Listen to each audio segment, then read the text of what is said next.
settle for any fruit that doesn't take itself seriously. I'm talking, of course, about dragon fruits. Get yourself a mango or a pineapple. They taste like they are serious about being fruits. Hello everyone, it's me, Josh Kuja, your local grocery store VTuber, coming live at you on a Thursday night. It's currently 8 p.m. where I am. Tonight we're going to be playing more Tavern Talk. Where last we left off, Melly and now Kumo, previously Aura, previously whatever his name was earlier, came back from their mission in Zulford where a bunch of familiars were going missing. Turns out a wizard was helping them all turn into pretty much animals and to live normal animal lives. So that happened. They came back afterwards, and after that, what had happened after that? Oh yes. And then afterwards, Carolyn and Rhea decided to go on another quest. Well, this is the first time they're taking a quest together, but Carolyn took a quest for Gustav in order to help his friend, escort his friend, pretty much being his bodyguard, all the way to Diria, I believe. And then afterwards, Kumo here and Fable went on a quest to the Mary Morgan and the Banshee. The situation that we saw earlier was that the Mary Morgan and the Banshee were having a fight. They're together, but they were having a fight. And Baya, the swamp witch, was concerned that with them fighting, she would end up alone because they're her only friend, essentially. But we sent both of those two to pretty much be the mediator. And they came back, and apparently they're together now. So there's that. Apparently they got quite close. Fable and Kumo during that quest. So they're together now, or at the very least, they're beginning to go on dates and all that. Kumo did ask them out on a date, so there's that. Afterwards, the world got flooded. If you look out the window back there, there's a bunch of water around. Yeah, we finally opened that letter, and it was addressed to us, of course, by someone that we knew back then, more than likely the mysterious figure from earlier that caused the starfall, because Kyle gave that to us from that same person. So yeah, it's them. But after we read that, the world pretty much got flooded, so we had to deal with that. I think in our actually, I don't know if they're still here, but right before the world got flooded, we had Voy, Fable, and Grace. Grace being, of course, Hexhere's twin sister, who apparently did not inherit the elven long lifespan, and actually has the human lifespan. Oh, howdy there, slumbering lullaby. Welcome to the stream. Davis Zombi, how are you? Hello. Let me go and give you a shout out. For those of y'all who don't know who I am, the name is Josh Kuja, your local grocery store VTuber, and I'm currently playing Tavern Talk. If any of y'all need to go get something to drink, go get something to eat, or if you need a rest, by all means do so. And if you choose to stay, I hope you find your stay comforting and relaxing. Try to foster a chill vibe here, chill enough for you to put me on in the background while you do things like cooking, cleaning, studying or working, or whatever. Just put me on in the background and I will fill that sounds for you. Hello. Looks like you're playing Pathfinder. Pathfinder, that sounds familiar. You'll have to remind me what that is, but I hope stream is well for you. Hello there, slumbering lullaby, and good 20 win 19. Welcome. If any of y'all need a raid and run, don't let me keep you here. Your time and health is most important, so make sure you prioritize you and you first. But we're just beginning our stream tonight, playing some Tavern Talk. It was good in Pathfinder is a tabletop game like... Ah, that's where I've heard it from. Okay. I'm not too familiar with the actual game itself, but that I do remember now, that it is a TTRPG, right? Yeah, like D&D. Okay. Never played D&D either. Always been something in my bucket list, but time commitment that I unfortunately do not have. Well, I hope you were having a good... So, wait, were you... excuse me. Were you actually playing like a campaign or something, or... Is there a game of Pathfinder? Honestly, same, still learning the ropes of Pathfinder, more familiar with D&D yourself. Okay, gotcha. Well, you would know more than me, because I barely know anything. Never played it myself. Always meant to. Was there anything else I needed to do for a recap? No, I think that was it. Yeah, the world got flooded, so we had to deal with that at the moment. Playing a campaign right now from module, if you recall right. Okay. Well, hope you have a good campaign.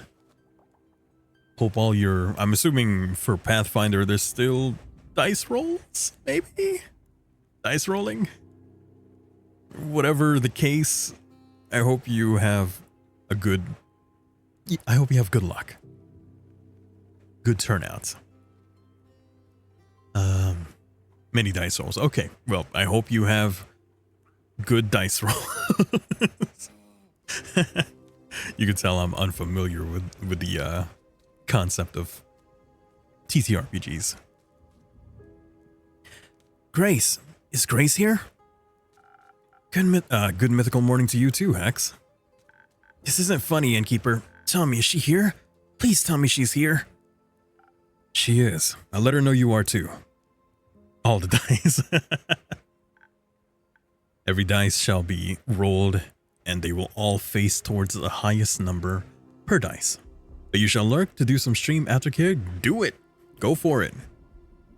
Get that lurk on. Thank you for stopping by. Thank you for the raid. Have a great rest of your time zone. Thank you. By the dragons, I was worried sick. So sick. She'll be happy to know you're safe and sound too. The flood was enormous, and if she had gotten caught up in it... Oh, no. I don't even want to begin to imagine. Then don't. How about a drink to calm your nerves? Yeah. A drink sounds great. Something that'll untangle my thoughts and help me focus. I'll see what I can do. Okay, now what do you want? You want... brain. Make you the usual. Sometimes I gotta remember it myself, even though we are... How many sessions in? 7? I think this is either the 6th or the... I'm not gonna say the next number. It's 6 or onwards. That's all I need to know. And yet I can't remember any of these recipes. It's okay, that's what they're there for. Maybe this will help clear your mind. It does, at least a little bit.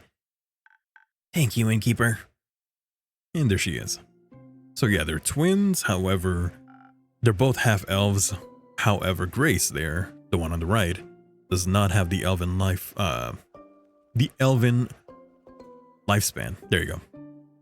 So she's actually 40 right now. They're both 40. They're twins. But you can tell the difference. Sucks for her, really. That's such an unfortunate thing. To be twins and yet have differing lifespans like that. Like drastically differing. Like he'll unfortunately outlive her for many centuries, maybe. I don't know how long half-elves live for, but I'm sure it's still much higher than a regular person. Hex, good to see you safe and well. You too. Where have you been? Are you alright? Did you get hurt? I'm fine. The innkeeper and yesterday's superstars took good care of me. Just as you took good care of us. The least we could have done was be there for each other. How have you been, brother dear? Did you get hurt? No, but I was worried about you. A whole night locked in that damn house. All I could think about was how the flood might have... Why didn't you tell me you were going to the tavern? I looked everywhere for you. Oh, sorry.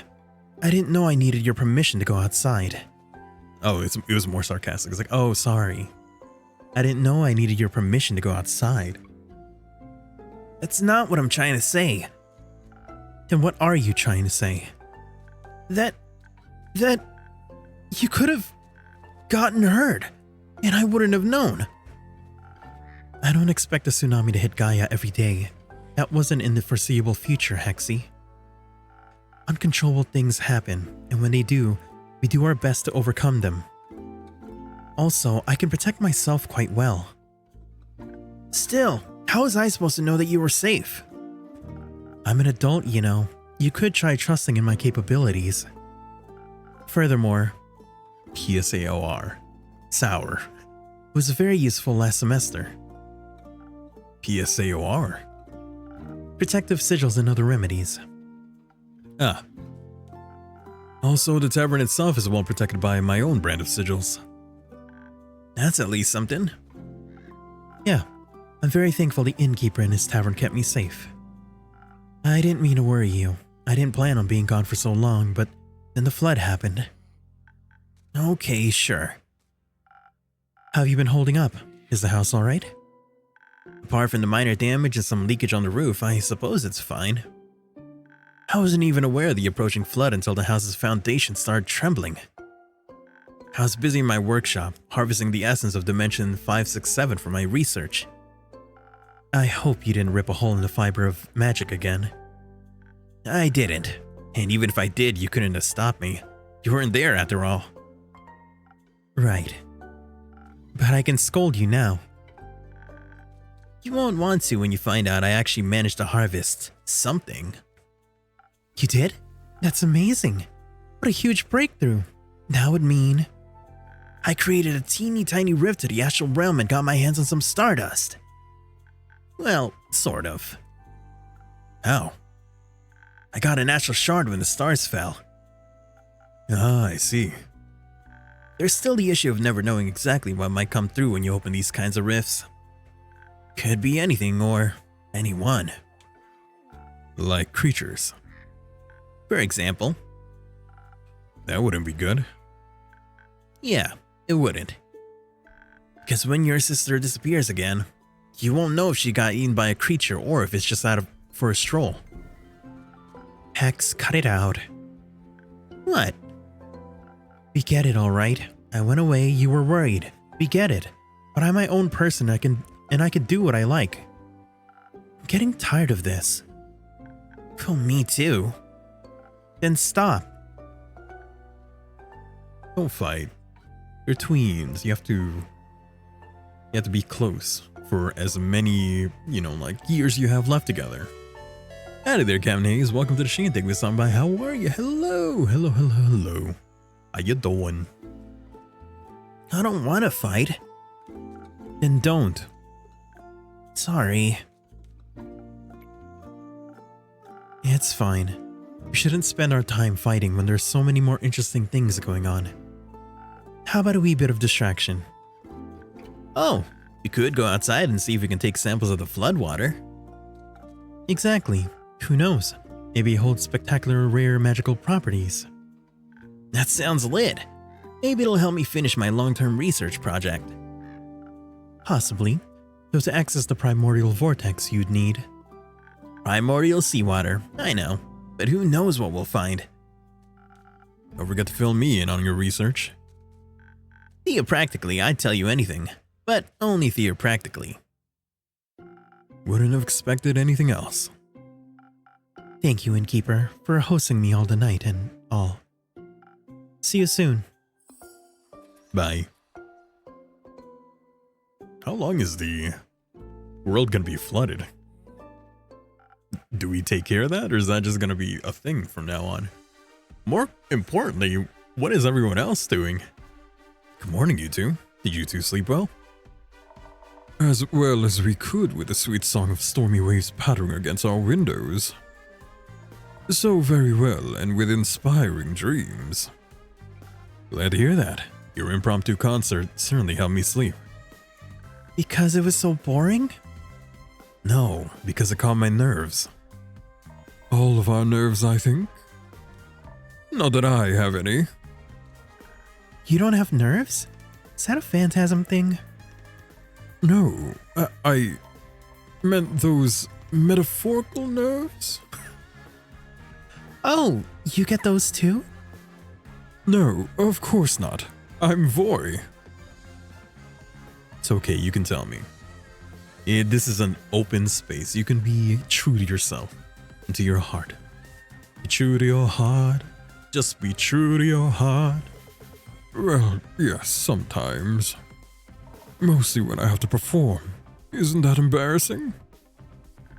Not really. That'd also make me nervous. Oh, though... I have to say, last night performing with you for Grace and the Innkeeper, it was kind of relaxing. I could just lose myself in the performance without having to worry about what anyone would think of me. Not that I ever do, but it was nice. We should make more music together sometime.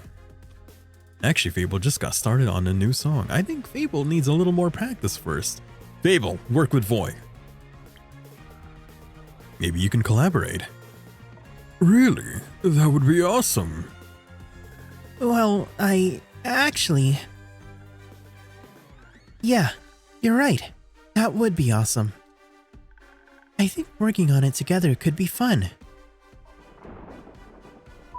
Yeah! Oh, sorry. Hooray! I'm looking forward to our grand collaboration.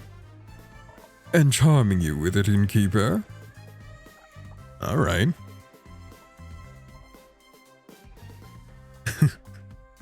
What, did you expect more of a reaction? You're supposed to say you're also looking forward to it. I am very much looking forward to it. I don't think you're supposed to say that part out loud. Yeah, I'm looking forward to it. That's what I thought. Aren't we gonna be cool together? The coolest. Too cool for me to describe. I already know will blow you away. I'm counting on it. Enough chit-chat. I should check up on the village. Maybe someone needs a good song to cheer them up. I'm sure Bio would love one. I think Bai is probably cheered up by a good flood. But speaking of her, maybe you can hand out some of her spa coupons for me? Sure thing, her spa rocks. I shall start by enlightening Grace. Is she still here?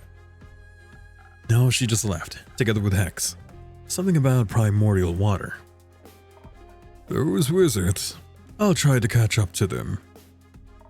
See you soon. Don't finish the song without me, Fable. I'll wait for you. Can I get one of those coupons? Sure you can. Just make sure to tell Bai I sent you. Of course. What a strange morning. Or exciting morning? Both, I think. Would you like a morning drink? Yeah, something that'll help me with writing my song, please. Brains? Is that what you want? Oh, charisma. No, that makes sense. In that case, I shall give you the sunny breeze. Or something else. What was the other one? Spoken heart. Yeah, we'll go with that. I'm just making the basic drinks. I mean, they're fine with it, as far as I can tell.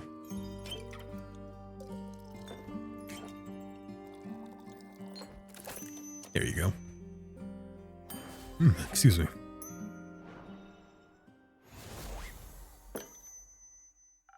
A drink with 0 primordial water. Maybe. It does taste a little primordial and very delicious. Perfect. You know, last night, when I couldn't sleep, I was watching the fish swimming by the windows. Their scales kept reflecting in the water, making them shift and shimmer like they almost weren't there. I was mesmerized by them. It was like a dream that kept pulling me towards the waves. It was beautiful and haunting.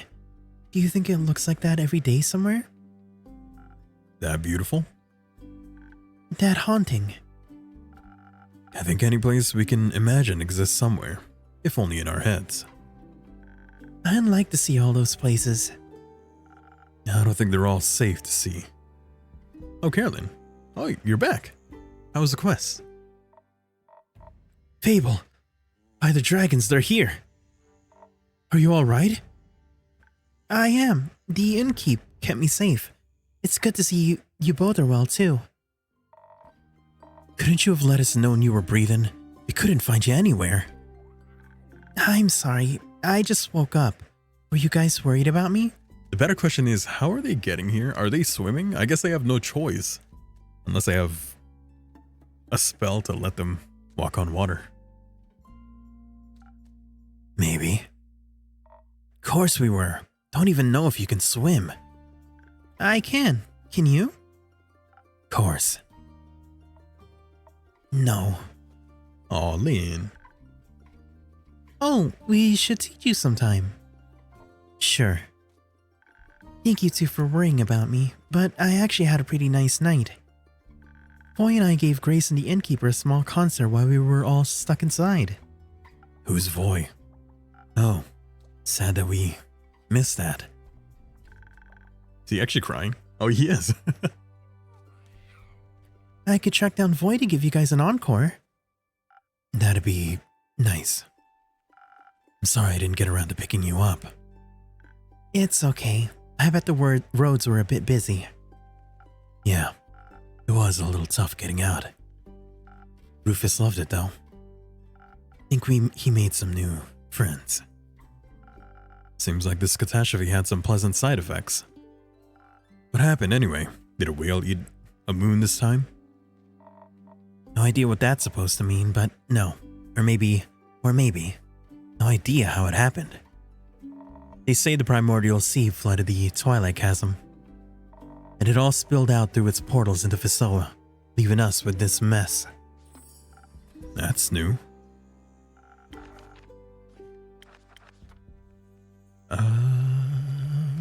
Unusual amount of undead. No.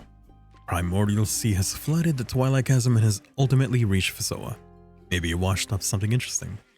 A wizard from Amxrry has abandoned his tower. The locations is unknown, but he seems to be gone for good. At least the other continents probably got through it without much trouble. For once, they can be less jealous of our portals. I do hope everyone's okay. Everyone we can check on is. Luckily for us, the water's drained enough to rescue everyone around here. Though I heard that underwater hasn't emerged yet. Underwater hasn't emerged yet? What? Happy to see you all emerged. Mostly. What does that mean? Are you still looking for someone? Yeah. I was wondering if Melly is here. She wasn't home when I checked on her. Oh no, not the baby. Where is she? No, she didn't stop by yesterday, nor today. Did you see her before that? Did she say where she'd be going? I'm afraid she hasn't been in since you returned from Zolford. That wizard punk hasn't seen her either. Took a second to ask him when he almost broke down Kumo's door looking for Grace. Do we know if she can swim? I'm sure she can, and I'm sure she's just taken shelter somewhere. You taught her how to hide after all. Maybe she's putting that to good use. When I returned yesterday, I found Rufus eating out a strange apparatus that dispenses food and water every couple hours. Like someone really smart set it up for him in her absence? Yeah, he was gorging himself on some food, but Melly was nowhere to be found. Oh, that's worrying. Did she leave a note? No. I'd be worried. I'm sure she's okay. She better be okay. She's a little baby. I'd be worried. I am worried. Maybe ask Jade for help. She's very good at finding things. I shall investigate that avenue right now. Fable, would you be okay with moving our time? Time? You got an appointment or something? Oh, yeah, you don't know, huh? More like a date. What? Can't wait for that story. I'll tell you later. But, yes, we should move it. This isn't the kind of dancing in the rain I was hoping for. Me neither. Another time then? Yes, I'm looking forward to it. Me too. I hope she didn't try to investigate the fish. He'd eat her alive. I mean, she's a cat, so more than likely she'll eat them, right? Sounds like a little more hopeful. The girl's savvy. I mean, look at that contraption she left behind. Ain't no fish got a chance against her. Being hopeful isn't really my thing. Didn't make it your thing. I'll let you know when I find her. Such a man of few words. A man of words.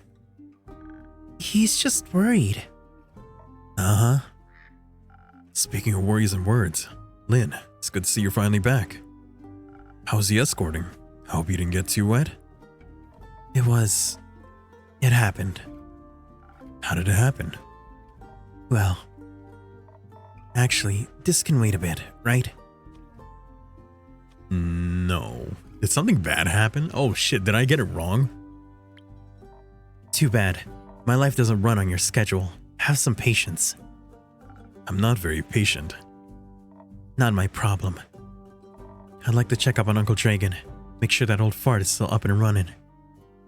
Fable, I'm guessing you'd like to check in with your family too? Yes, I'd love to make sure everyone's alright. Maybe Mally's with the Amaranth and Hydra.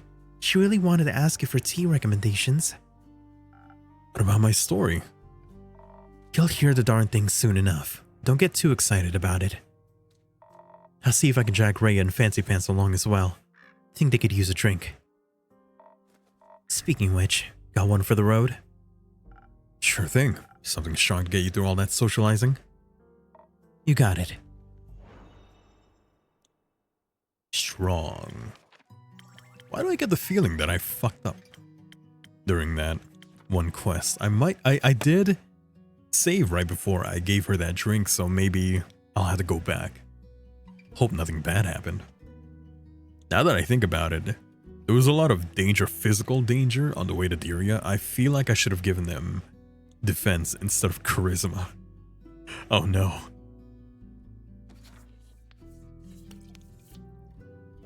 If it turns out that it went badly, because it sounds like it went badly with how Lynn sounds, I might go back. I might need to. Here, strongest drink thing I can brew up for you. Thanks. Miss these drinks. A little. Oh, that's sweet. Don't dwell on it. Anyway, Fable, let's go. I'll be right there. I'm sure everyone will be okay, Innkeeper, so don't you worry about it. And make sure you keep a hot chocolate warm for Melly. I'm sure she'd love one of those. I'll give it my best. I know you will. Don't swim out too far. We'll see. The waters are dangerous these days. So what are you up to? Time to make sure I have enough ingredients for a hot chocolate around, I guess. Oh, Uno. You could swim. Good to see that you're open, Innkeep. And a good evening to you too, Una. Spare me the babbling, though I'm glad you seem to be unharmed. I am, thanks to some protective spells I put on the inn a while back. Works better than any insurance. What about you? Are you unharmed? I'm good as new. Might be missing an arm, but that doesn't mean I forgot how to swim. It's easier than walking, actually. And breathing in water instead of air was unexpectedly nice. These scales aren't just for decorative purposes. Felt a little bit like home, you know? But the water tasted different than that of the Ashel Sea. More primordial, I might even say. Oh, it is the primordial. Yeah, I figured. You don't seem to be worried about it. Nah, whatever happens is none of my business now. I'm retired. And water also doesn't bother me. Shouldn't bother you too much either, am I right? Since you're so close to... I knew you wouldn't forget. I might be old, but I'm not senile. Me neither. So you wouldn't call the Primordial Sea your home then? I have inhabited a few planes already. My past doesn't define the word home for me anymore. But you're right. Primordial water doesn't do any harm to me. Even if I wanted to drown in it, I wouldn't be able to. But honestly, I was more worried about my patrons than the inn itself. I hope everyone is safe and well. Wouldn't worry too much about all your regulars. Adventurers are tough folk. Your drinks toughen them up even further. I have faith that you're right. But your tavern, well, let's just say it has definitely seen better days. Nah, that's kind of an understatement. It looks like... Ouch. I've been working the whole day to clean up as much as I can. My condolences. Say, have you ever talked to the Wizard of Morlia? No, sadly I haven't had the pleasure. Oh, you should if you get the chance. He's always loved all kinds of spells and enchantments. More of the kind involving trickery, like puzzles and traps. But I'm sure he also knows a protective spell or two. I mean, he's been protecting his wizard tower for quite some time now. I'll keep that in mind if I ever get to meet him. And I suppose you're not just here for talk. How about a drink? Ha, you definitely have a way with customer service. How about a drink that'll wake up my muscles, so I can help you tidy up your tavern afterwards? Oh, you're gonna help? Can't quite remember having asked for your help. What's that? My old ears suddenly can't understand what you're saying. How unfortunate, maybe a strong drink would help. Alright, coming up. I can just give you the same thing now, can't I? The Southern Brawler. 1, 2, 3. I remember the recipe this time, but that's because I just made it for Lynn. There we go. Southern Brawler. There you go. Drink powerful like the astral sea. Wonderful. I consumed enough primordial water to last me weeks. And? It doesn't taste exactly like home, but the hint of elemental magic revives some old memories. Gotta say, you definitely know your craft. Thank you. Can I maybe convince you to just relax and let me do my work? You would like that, wouldn't you? Forget it. Let's clean this messy tavern. If you insist. Before I forget, all that water swept up some animal remains into my pockets. Don't really know where they came from, and I don't feel any kind of astral energy coming from them. So I assume they're either Gaian or primordial. Before I stab myself with them while cleaning, I wanted to check if you have any use for them. Stab? Yeah, they're surprisingly sharp. Now I'm curious. Let me see. You're so easy. Thank you, Una. They might not be primordial, but I think I just know what to do with them. Oh, it's an infusion, I see. Saberfang. These Saberfang tips are from the special fangs of the colossal saber-tooth tigers in the Forbidden Valley. They lose them bi-yearly and regrow them at remarkable speeds. A little haste makes any adventure inhumanly fast. Okay, same thing. Gonna spice up some drinks? Maybe. Can't wait to try them then. Oh yeah, I got some new information. Who else? Other than Una. Was it maybe you? You. Since she's been around for a while, she has witnessed many things younger folks haven't. Mere harbingers of global calamity couldn't shake her, but maybe that's just the Astral Sea mentality. She'd also never get involved in helping or figuring out what happened. Absolutely not, because she's retired. Duh. And now let's spice up this old rusty tavern.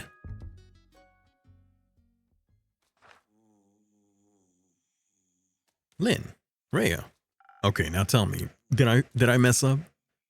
Welcome back to my tavern, brave adventurers. Good to see you're all unharmed and doing... Oh no. Well?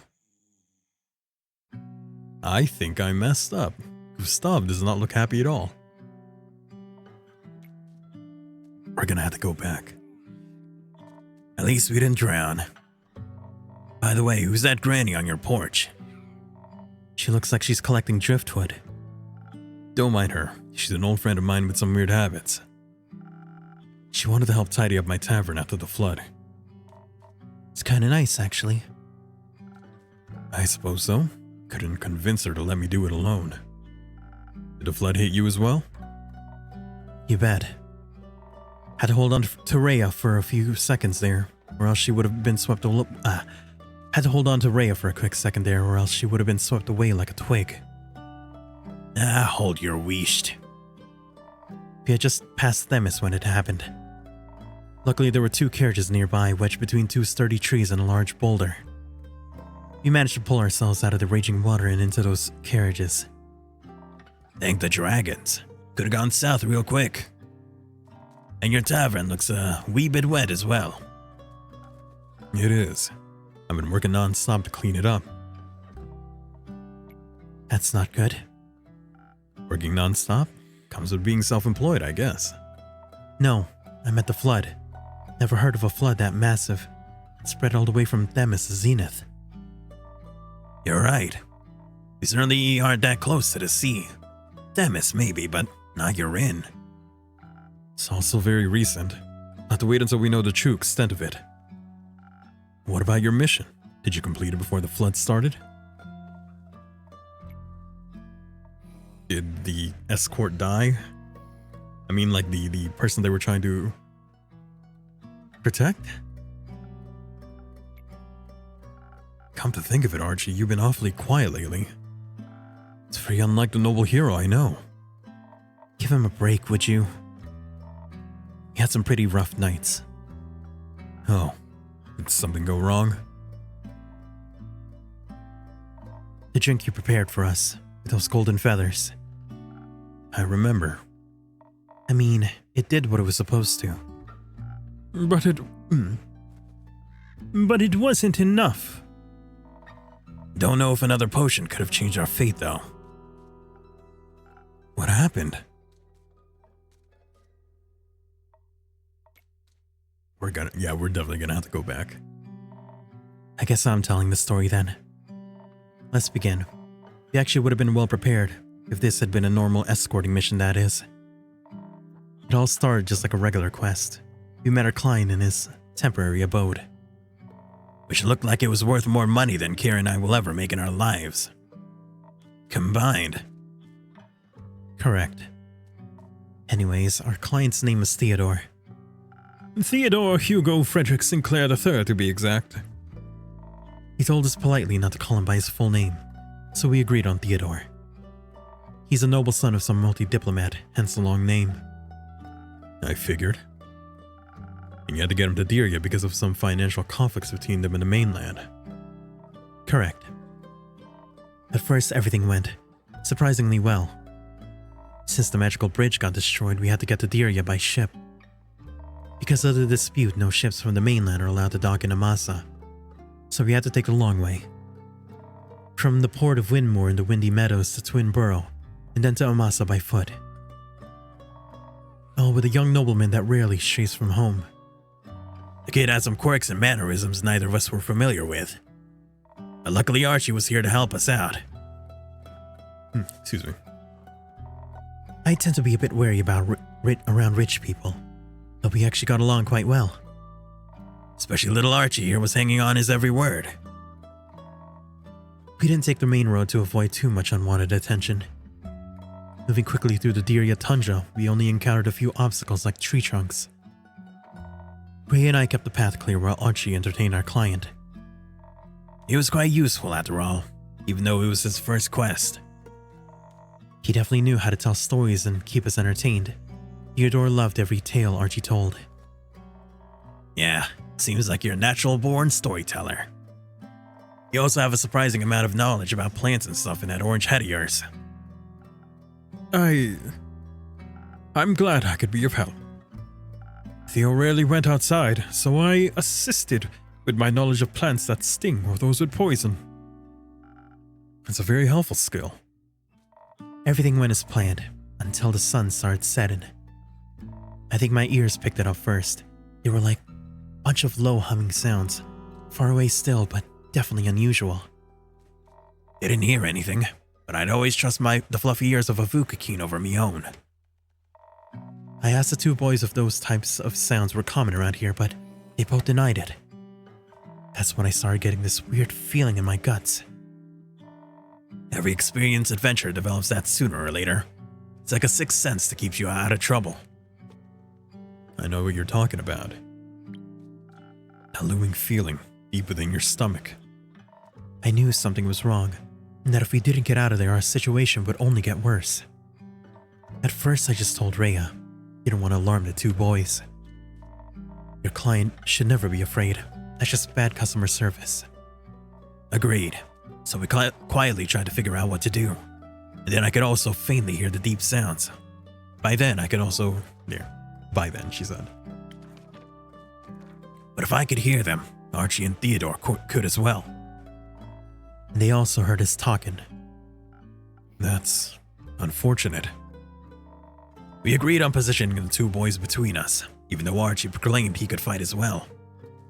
A simple but efficient lineup. Me at the back of the line, Kira in the front because she's got the best ears. Theodore was still calm. He said something along the lines of course they tried to start an assault. That's why I hired you, remember? He's not wrong. I just would have expected more, the regular kind of assassin. Whatever that might be. If you let me continue, you'd get it. Sorry, my bad. To make things worse, it got real dark real quick. And we could hear that guttural grunting all around us. She said, "Bog and crap, where are they? Where are they coming from?" But, well... At first I could only see one, then two. And suddenly they were everywhere. Zombies! We were surrounded by zombies! I had to think fast. There weren't any gaps in their formation, so I knew we had to fight. Thanks to those enchanted feathers in your drink, I was able to quickly overpower two zombies by smashing their heads together. You're strong. I like strong women. I pushed both boys forward so that they get moving. I knew if we wanted to get out of there in one piece, we needed to stay together. Kara was blocking attacks left and right, slicing through rotten skin and brittle bones with her greatsword. She was a sight to behold. My sword lending me its power to fight us through. But I would have needed more time to figure out a plan. There were just so many of them. I knew we had to get back to the main road. The terrain so deep and the forest was very uneven. It made running away from a horde of the undead even more difficult. How did so many of them even get there? At least it was apparent why all those animals had disappeared on the road. They got eaten by the undead. And we'd be next if we didn't get the out of there. So we ran. It turns out the noblemen's clothes aren't made for running. They're made for nothing except looking obnoxious. They're not even that comfortable. I was more prepared than Theo, but even some of my seams ripped. I could hear Rhea behind us, telling us to hurry up unless we wanted to die. So I wrapped my hand around Theo's velvet-coated wrist and just didn't let go. There was no way I would let anyone die in my first mission. But then, right before we got to the main road, he tripped. I suppose it was bound to happen. Rhea had somehow outrun us and was already stumbling onto the main road ahead. I tried to pull Theo up on his feet, but his pants must have gotten caught in some thorns. And he just couldn't get up. I tried to get him free. I really tried, but my hands were just so sweaty and shaky. I saw the zombies. I saw their rotting faces, and the closer they got, and I was too far ahead to realize what was going on. And when I finally noticed, it was too late. I knew getting to the road was our main priority. When I got there, the two boys were missing, I knew something must have gone wrong. I turned around and right as I saw Archie and Theodore on the ground, a bunch of zombies getting real close to them. I warded off the first two, maybe three, but there were just too many of them. And Theo screamed, the most horrifying scream filled with pain and agony. I've read about that sort of scream before, but I didn't think it would sound so Heartbreaking. Yes. That's when Ray and Carolyn suddenly appeared next to us again. They pushed the zombies back and helped Theo get up. Well, as much as we could with what was left of his left leg. I know I had to come up with a plan. There were too many zombies for us to fight, and running away would have been difficult since Theodore was hurt. But your drink was driving me forward. Kind of like a drinkable Lucky Charm. I had already tricked the Chimera into giving me its saliva, so I should have been able to handle a few undead and hurt client with ease.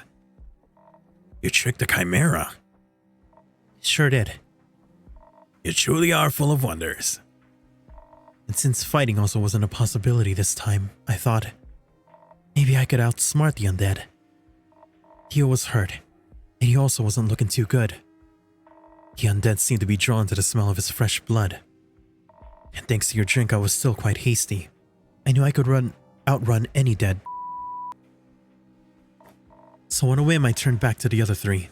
Ray was trying to fight back dozens of monsters, while Archie supported Theodore.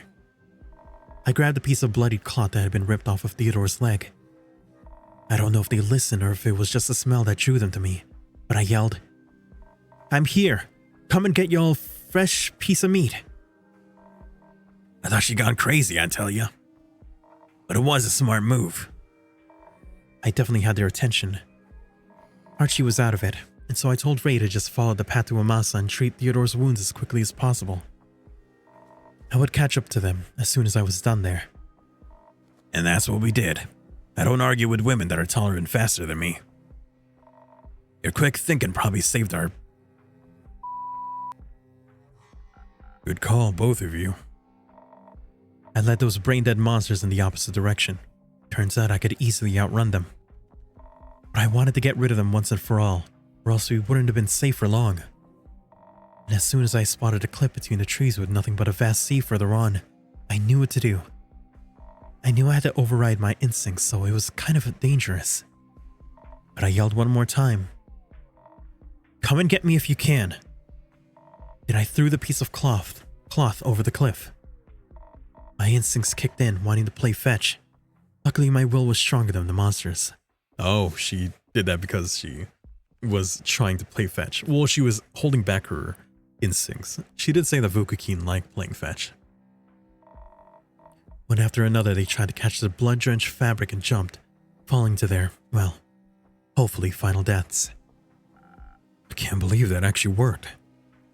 Me neither, but otherwise I wouldn't be standing here. I'm glad. Seems like the undead are kind of like pack animals, at least for the most part. A few of them didn't take the bait, but nothing my greatsword couldn't fix. I followed Ray in the boys' tracks until we met up again. We could already see the light of Amasa in the distance. But we hadn't been fast enough. With every step, Theo's hand grasping my shoulder was getting weaker and weaker. I didn't even dare to look at his face while I talked to him to keep him awake. Even when his answers started getting sparse and quiet.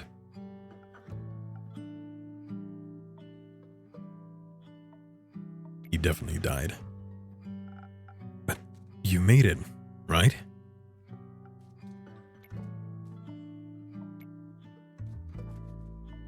No, he died. Right? I forgot what his voice was. Pretty sure it was that. We. It's my usual thing like that. No. He didn't make it.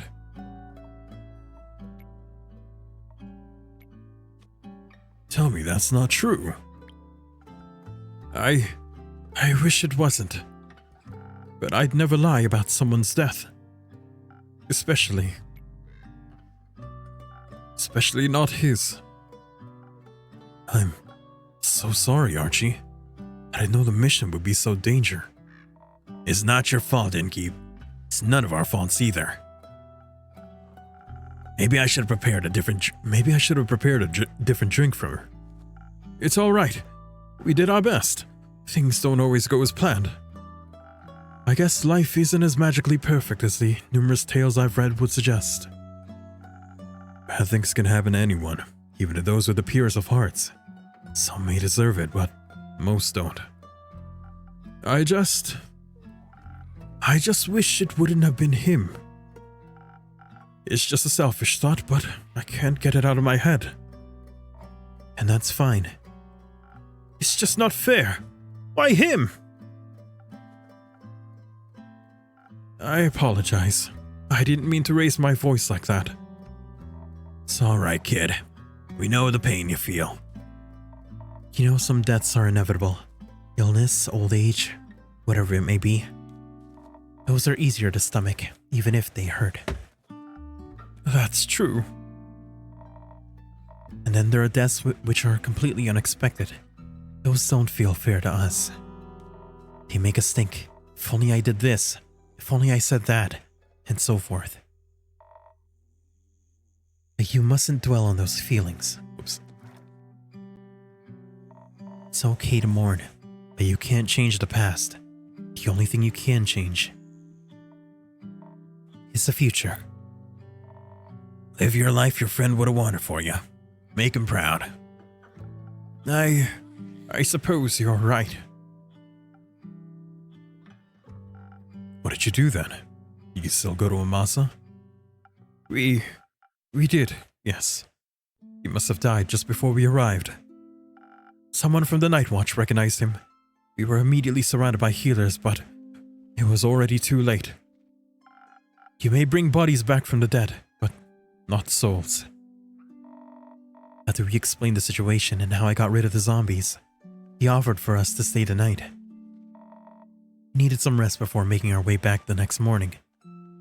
I also sent a letter to Theo's family. I wanted to. After all, I've known them since I was a child, and I was with him in his last moments. If someone was going to deliver the bad news, it needed to be me. Not sure I could have acted so calm and collected. I really wasn't. Also, I don't know if this is perhaps too macabre, but could you hold on to something for me? Of course. What is it? It's a quill that I used to write the letter to Theo's parents. I must have lost my supplies somewhere on the way to Diria, but I had to buy a new quill. First, I thought of it as a nice memento, but the wound is still too fresh. I'll hold on to it, as long as you need me to. Thank you, Innkeeper. We'll go until the end of this, and then we'll go back, because I want to know if I could have changed that outcome. I feel like Rhea did say that she felt like no other drink, like if we had any other drink, it wouldn't have changed anything, but I do want to see.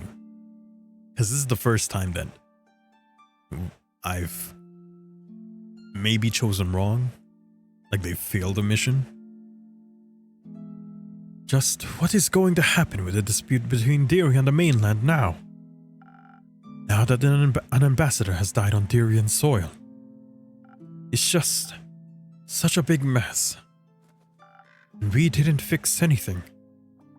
We just made things worse. Anyway, I'm just so terribly tired. Please excuse me. Good night, everyone.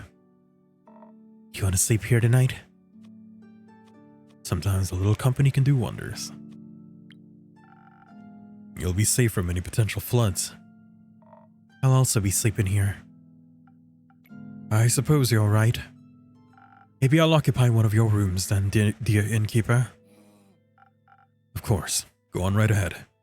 Third door on the left. Make yourself at home. I think I'll just sleep. But I appreciate your kindness. Thank you. Good night, everyone. I hope he'll be all right. Let the kid grieve. Excuse me. I guess asking if either of you would like a drink would be a little insensitive at this point. Don't. Got it. Instead, Care, let's talk about your extraordinary fighting skills. Gotta say, I was really impressed with how you decimated those zombies. Takes a good beast slayer to know one. Nah, I'm more of a general fighting type, you know. But I could always appreciate 2 strong hands. And such a well-crafted greatsword on top of that.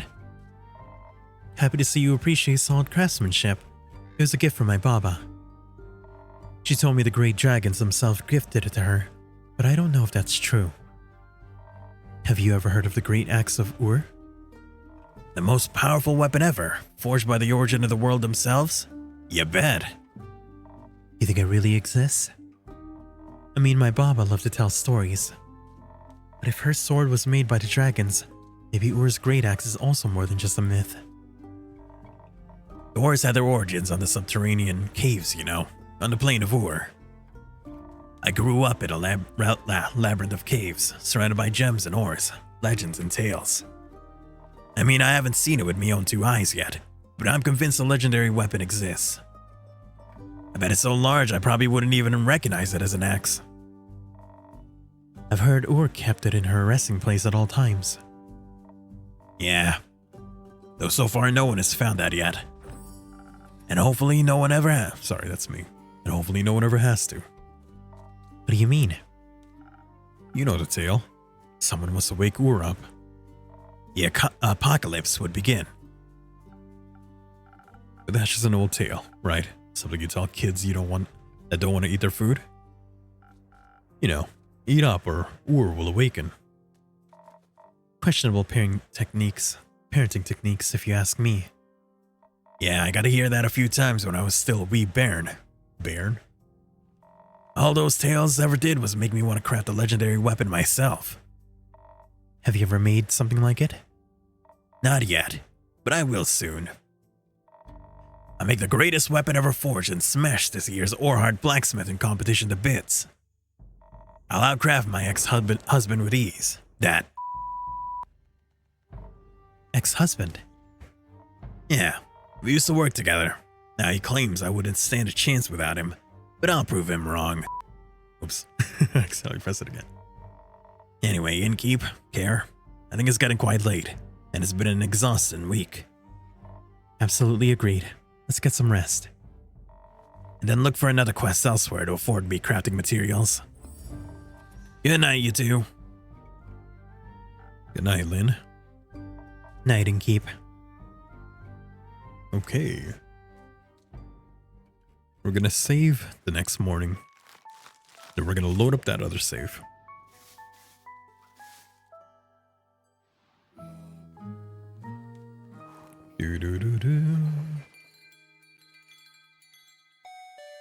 Cafe! Welcome to the Sheen Day with By. How are you? Hello! Howdy there, howdy. Hi there. I breathe. Don't think of the head, but yeah. Okay, which one was it? It was this one, I'm sure. Let me think about it. So what we gave them was the charisma, not charisma, the brains and the, little bit of charisma. But instead of that, we are going to be going with defense. Because if they actually had to take on that many zombies, maybe it would be better if they can actually defend themselves. Then Theo might not die. So we're going to see if we can't change that outcome. Hopefully we can. If not, then we'll just have to go back. But we will be going with 3 tiers of that. And at least 1 of offense. Really, that one would be it. The Frosted Lagoon. Or that. That actually works. A Shy Steel Tonic. I'm gonna need an infusion of dragon. Oh, I know that. It's this one. There. Looks like I will need 2 of that. 1 of this. And 2 of these.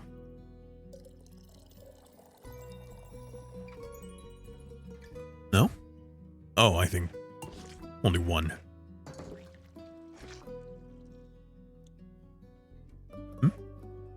Did it not work? That looks like it. Yeah, 3, 2, and 1. But Andu didn't do anything. Oh, there you go. He didn't bring the sign up, but it worked anyway. May the dragons guide your way. May they? Where you headed? Theria, some diplomat clan is in need of some aid. Need some escorting of sorts. Hey, Innkeep. Is this escort quest? Sorry. Wait, we've already been through this quest. I gotta make sure that I have the setting that does not skip dialogue that we have not seen. And where is that? Only skip red dialogues. Okay, good. So it should stop on any dialogue that I have never read before. And your defense will be better. Listen, I'm looking to buy some materials for an important project. Can't read. Well, can't speak. And can't read, actually. What was it? Have you opened it yet? Don't have time yet. Suddenly your lines don't sound so empty anymore. Don't think too hard about it. Jojo, you're not home? Well, not welcome home then. Guess where you are? You are at a concert. A Miku concert. That or your car broke down again. In the middle of the highway. Which one is it? Concert or highway?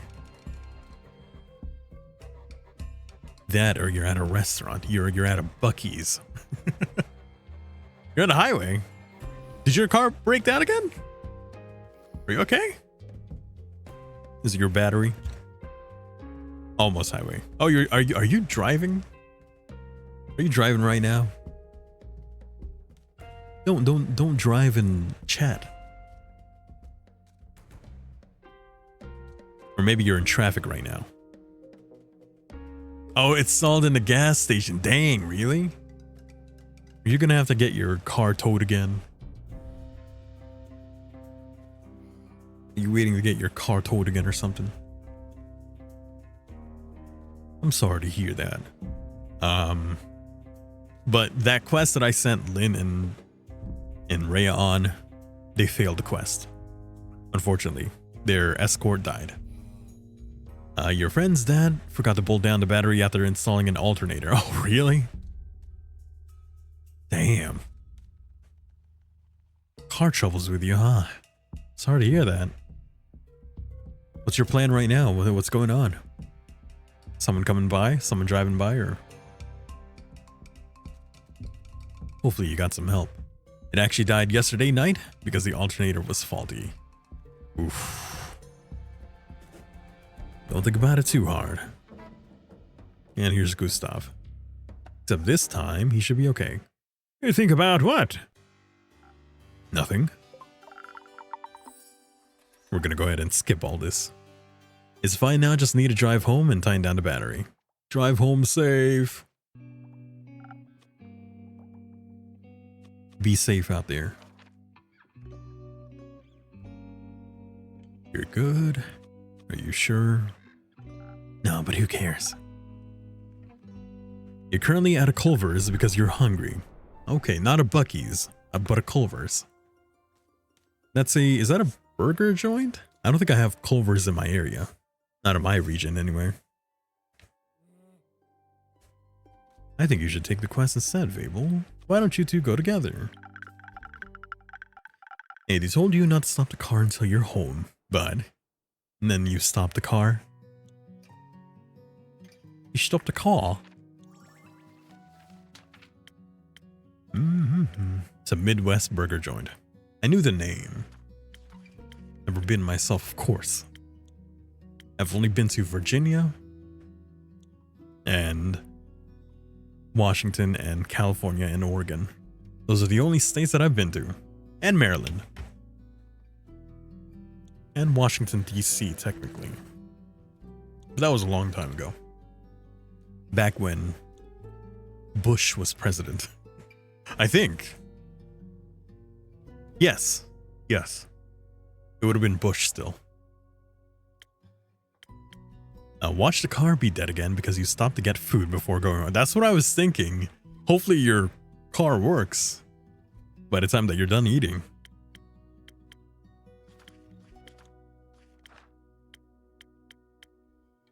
We're gonna go with that. Yes, this one. What drink did I give them? I mean, it had to be one with full that. So it would be that one. There you go. Sunny Breeze. That gives them that, so all I have to worry about is each one. They also replaced your headlights because they said your previous ones were shit. That's something... Is that one of those things where they said, hey, you know, I know you're here for this, but did you know that this is also needing some service? Here you go.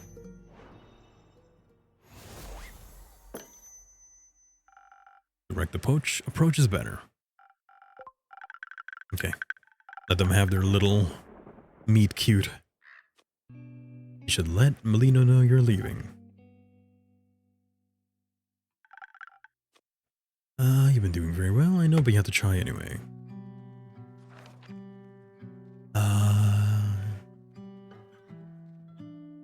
Keep it in mind when it comes to yourself. This one, I think. I have to remember all of the, what do you call, choices that I made already. Soundly feels like I haven't slept so well in ages. Archie said you're going on a quest? Yeah. Ray and I'll be escorting some rich Asshole. to Diria. Be a little nicer, please. He's Archie's friend. Okay. No, would you like to? Is it too late to back out now? Yes, don't be a coward. Who did I say? Leviathan, the serpent of the primordial sea. Although at this point, since it seems like we are part of the primordial sea or was once a resident there, we probably already know Leviathan. He installed them for free because he was like, these are a piece of shit. I can't let him drive with these lights. Oh, that's nice at least.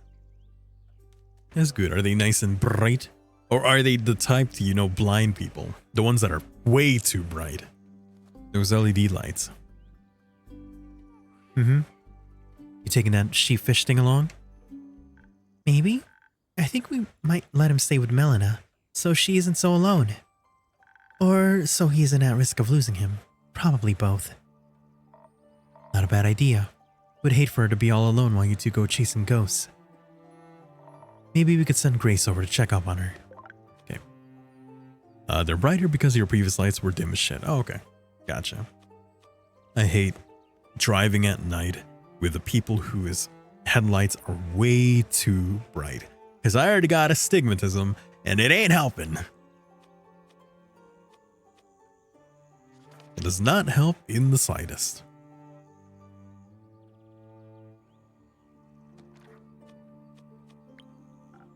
Okay. Technically, didn't we match make them because we suggested that Fable ask Kumo about the cheesecake recipe, and that's one of the reasons why they got closer? So it's my fault?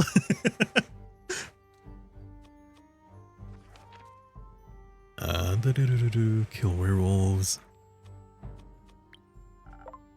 I accidentally did that.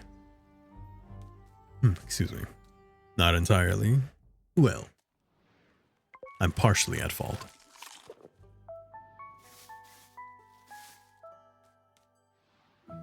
Fable may have mentioned the recipe.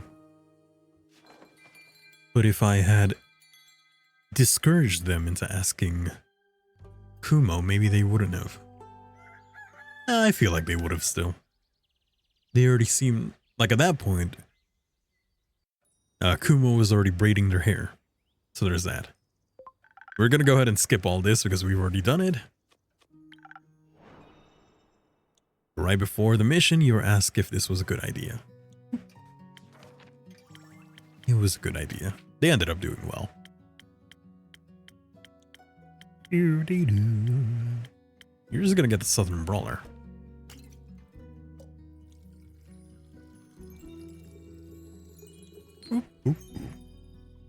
I could have said otherwise. Yeah. Wait, I did. Oh, yeah, I did have the choice to also just like tell Fable or Kumo. I was like, hey, you go yourself. Or like, Kumo, you take that quest. Or Fable, you should be the one to take that quest. But I chose that they go together. Maybe it wouldn't have mattered. Maybe they would have gone together anyway. I don't think so. But I also did suggest that they go together. What are cars? I wonder if we'll see those two again. I mean, they're trying to go home. So they probably just went after Baya.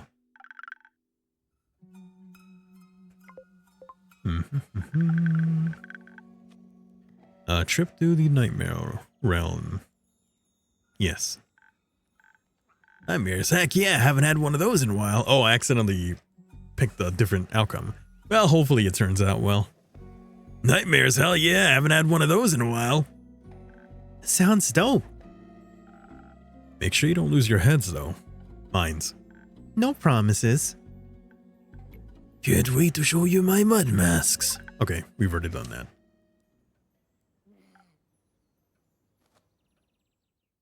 Keep going. We got about a day up until the moment the world gets flooded. So the morning after that, they come back. Or evening. And I think at this point is when Fable and Kumo come back.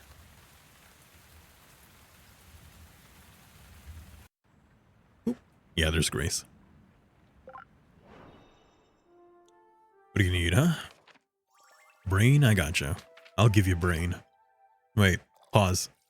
Doesn't that mean something? What is the slang term of giving someone brain? I swear that's a term, but I'm scared to look it up now. Okay, I'm gonna do it. To give someone brain means oral. Got it. You love to go on a road trip. Play the harp. There they are. Soft as a cloud. That's what I was thinking. No, I'm not. I'm nothing like a cloud. Sounds like something a cloud would say. Our drinks, can we get them now? Okay. They wanted... I got it. Each one. 1, 2, 3. One of that. And one of that.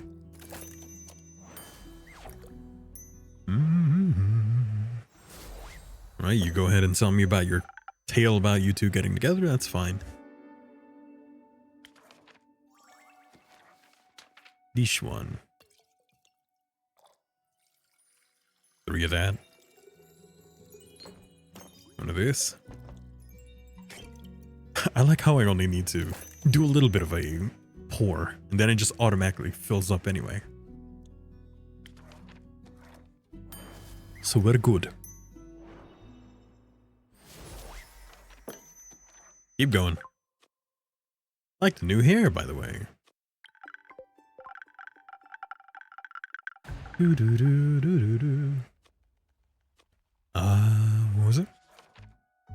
Bones floating in the lagoon. Almost brought one for your tavern. I wish you did.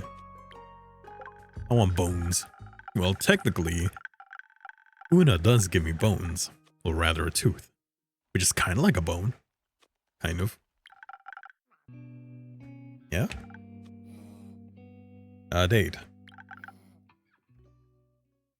Too bad the world gets flooded right afterwards. They don't get to go on their date yet. Just go, see where it takes you. Was that the choice that I made? Yeah, I did.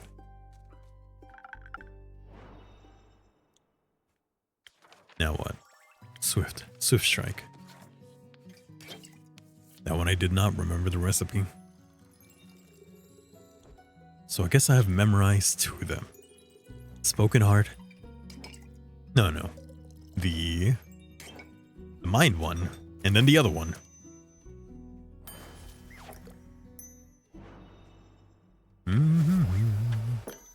Here you go.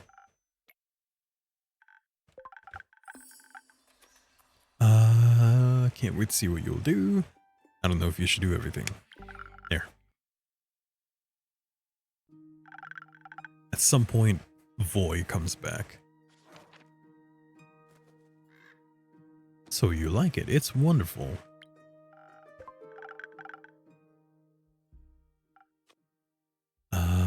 This is one where I choose to read that letter. I wonder what happens if I say no. Who knows? Maybe it won't flood if I do that. And here's Voy. And everything is about to get flooded.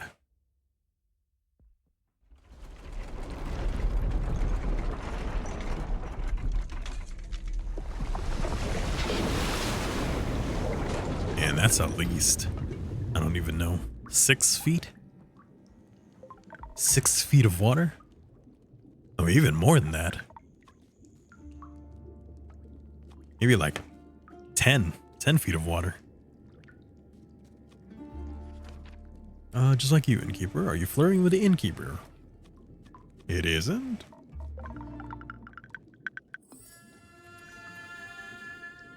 Okay, now we are back at the beginning of the stream.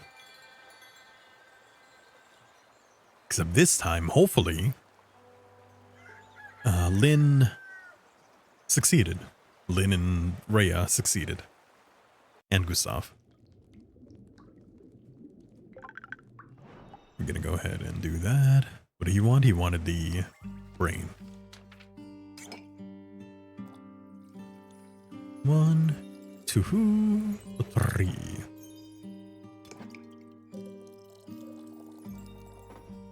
Here you go. Spark and Nebula.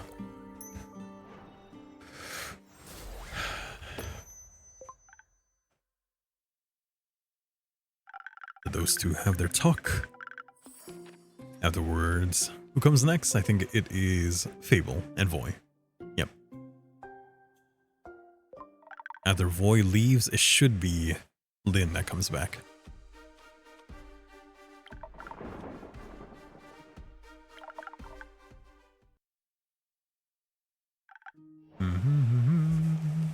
You need Charisma, Spoken Heart.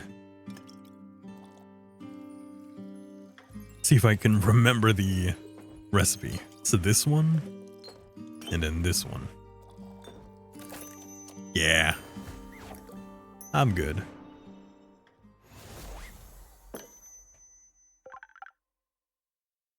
Okay.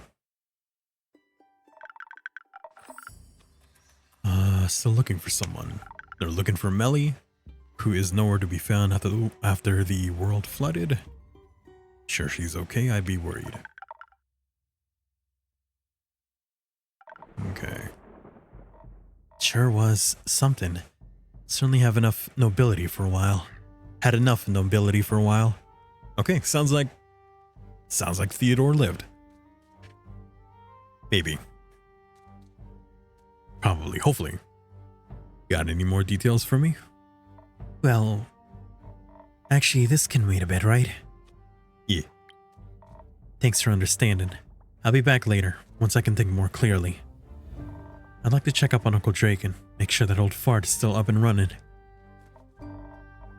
Okay, then we already went through this. Counting on you returning with a good story. Will do. Got a good one for ya. I'll see if I can drag Ray and Fancy Pants along as well. Think they could use a drink. Speaking of which, got one for the road?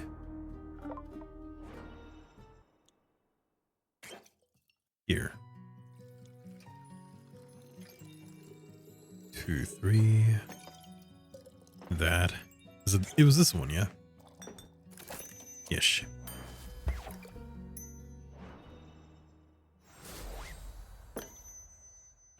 Skip. Una, we already talked to you, so go ahead and do that. And you wanted same thing. Do do do do do do. Whoops, I did not do 3. That's fine. You don't have to be connected.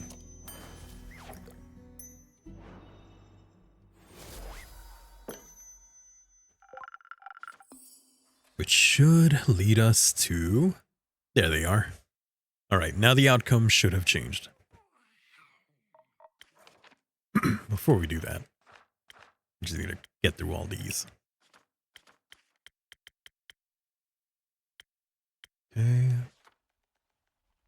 All that. Whoops. Go through all of the rumors and all that. Hey, put that right there. Put that up there. Put that up there. Good. Grab that. Grab that. And grab that. Okay. All good. Hey, Innkeep. Rhea. Innkeep. Lynn. Greetings, Innkeeper. Hello, Archie. Finally came to tell you the tale of tales. Told you we'd be back with a good one, didn't I? Yeah, completely different mood. No one's somber. No one's grieving. Indeed. It's a thrilling story, to be certain. That being said, you look like you got some thrilling stories to tell yourself. None thrill me as much as yours will. Well, grant me one question still. Shoot. Who's that granny on your roof? An old friend of mine. She's helping me tidy up the tavern after the flood. She's a real nice friend, then. I suppose so. I don't know she was on the roof. I didn't know she was on the roof. Are a lot of tiles missing? Half of them? About a quarter. And just a few, actually. That's not particularly conclusive, but I trust Una and her abilities. Sometimes. Closing your eyes is the reason you'll run into an edge of a blade someday. Or not, if I'm lucky. If. Did a flood hit you as well? You bet. Had to hold on to Rhea for a quick second there, or else she would have been swept away like a twig. Ah, hod your weesht. What does that even mean? Hod your weesht. We had just passed Themis when it happened. Luckily, there were 2 carriages nearby, wedged between 2 sturdy trees and a large boulder. We managed to pull ourselves out of the raging waters and into those carriages. Thank the dragons. Could have gone south real quick. Your tavern looks a wee bit wet as well. It is. I've been working non-stop to keep it clean. That's not good. Working non-stop comes with being self-employed, I get. No, I mean the flood. Never heard of a flood that massive. It spread all the way from Themis to Zenith. You're right. You certainly aren't that close to the sea. Themis maybe, but now you're in. It's also very recent. We'll have to wait until we've already gone through that dialogue. Yeah, I need to know what happened. Give me 1 second.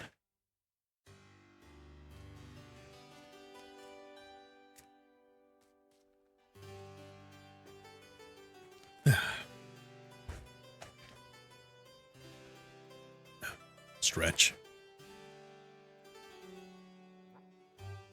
Ugh. Oh, my back. How did you manage the flood? The journey to Diria itself was uneventful, but venturing into the Dirian capital all the more so. As for the flood, it didn't really bother us until we arrived back on the mainland. I think we should tell the story chronologically. That might make it a bit easier to digest. Thank you, Archie. Alright then, go ahead. Me? Yeah, you're good at telling stories after all. You think so? Aye. Alright, so listen closely, for what's about to unfold is a story as terrifying as it is heroic. Here we go. It was midnight and the moon was standing high when the three adventurers assembled at their meeting point. Didn't know we were taking this carrot here along. Was a surprise. A pleasant one, I hope. Sure. Having one party member more than anticipated was at least more pleasant than the surprises that lay ahead. Now I'm intrigued. So accustomed to the pleasant surprise, we ventured to Theodore's abode in Themis. Very fancy. Very expensive. Don't think I've ever seen such a posh bit before. 3 stories tall. For one person. To be fair, one person and a lot of staff, like cooks, maids, and a gardener. For a holiday residence. Even worse. I'd very much appreciate it if we didn't judge people based on the amount of their wealth. Or their lack thereof. Exactly. So you arrived at this holiday residence in Themis. Right. We approached the gates and rang the bell. The fog was creeping around the house like it was pressuring us to go in. A man in black suit opened the gate and with a deep and raspy voice said, "State your business, please."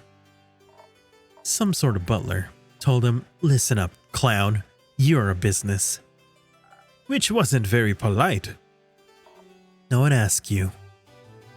Maybe you should have. Then they wouldn't have thought we were bandits. Well, we got that cleared up, didn't we? Because I introduced myself quickly when I saw some guards already approaching. I introduced myself as Gustav Archibald Richmond III. Knowing my family and the childhood friend that Theo and I have fostered over the 2 decades, the butler relaxed and let us through. You know what's funny, Innkeep? What? The other lad was also a third. Born in the same generation. Both the third of our names. Perhaps that's why we were destined to be friends, just like our fathers and their fathers were. Theodore Hugo Frederick Sinclair III is his full name. But no one called him that. We called him Theodore. Or Theo. Either way, we had rang him out of his sleep, so he wasn't all that amused to see us. Then he laid eyes on you, Ginger. Never seen a gaze light up so fast. What do you mean? That he was happy to see you, that's all. Oh. Well, I'm also always happy to see him. So when we caught sight of each other, all violent tensions were blown away. And others were created. I found our visit very peaceful. Yeah, Theo's a polite lad. Offered us tea and biscuits while we waited for him to pack his things. Not a fan of tea. Yeah, not a fan of rich folks and their antics. Tea and biscuits aren't much of an antic, no? Throwing you off a cliff is. No one did that. Metaphorically. He is the reason we almost died, though. Care, you don't need to blame the customers. Incidents like that are the reason they need help. Right. It will all make sense when we get there. So after Theo packed his things, we made our way to Windmoor at sunrise. From there, we took a ship. A brig. Just for us. A whole crew for a diplomat. Safety is important for a politician. The food was great, to say the least. At least. We had to take the ship, as you might be aware, Innkeeper. The bridge connecting Diria and the mainland was destroyed. I recall. So the ship we took brought us to Twin Burrow and not to Amasa itself. Why was that? Apparently the debris from the bridge is a safety hazard for passing ships. And if there was one thing we didn't need, it was distress at sea. We were lucky with the weather. The sea stayed calm even with a thunderstorm right behind us. And the mood on the ship was jolly. Eo entertained us with his stories of old. Oh, he was a great storyteller. I wonder where he gets all those thrilling narratives from. Actually, I suppose he still reads a lot. We used to read together when we were younger. We'd read the same book, but always one chapter at a time before giving it to the other to read the same chapter. That way it felt as though we were reading together. He was always so imaginative, still is. So you weren't bored a bit before we reached shore.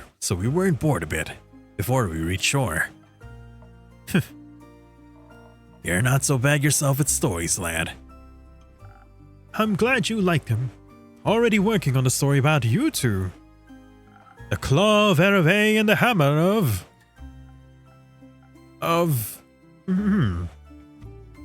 Thunder.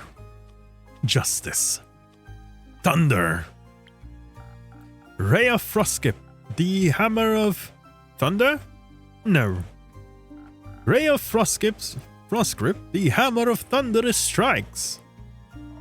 Keep working on it, lad. You're getting there. Story, can we continue? Of course. We arrived at Twin Burrow in the late afternoon. The sun was already setting on the horizon, tinting the world in colors of purple. At that point, none of us would have imagined the world would be tinted in red soon enough. Red like the sunrise or red like blood? Blood! We got off the ship and after a short break in Twin Burrow, we made our way to Amasa. We got about 2/3 of the way there without any issues, until darkness settled around us. Type of darkness that creeps up on you like an eerie mist.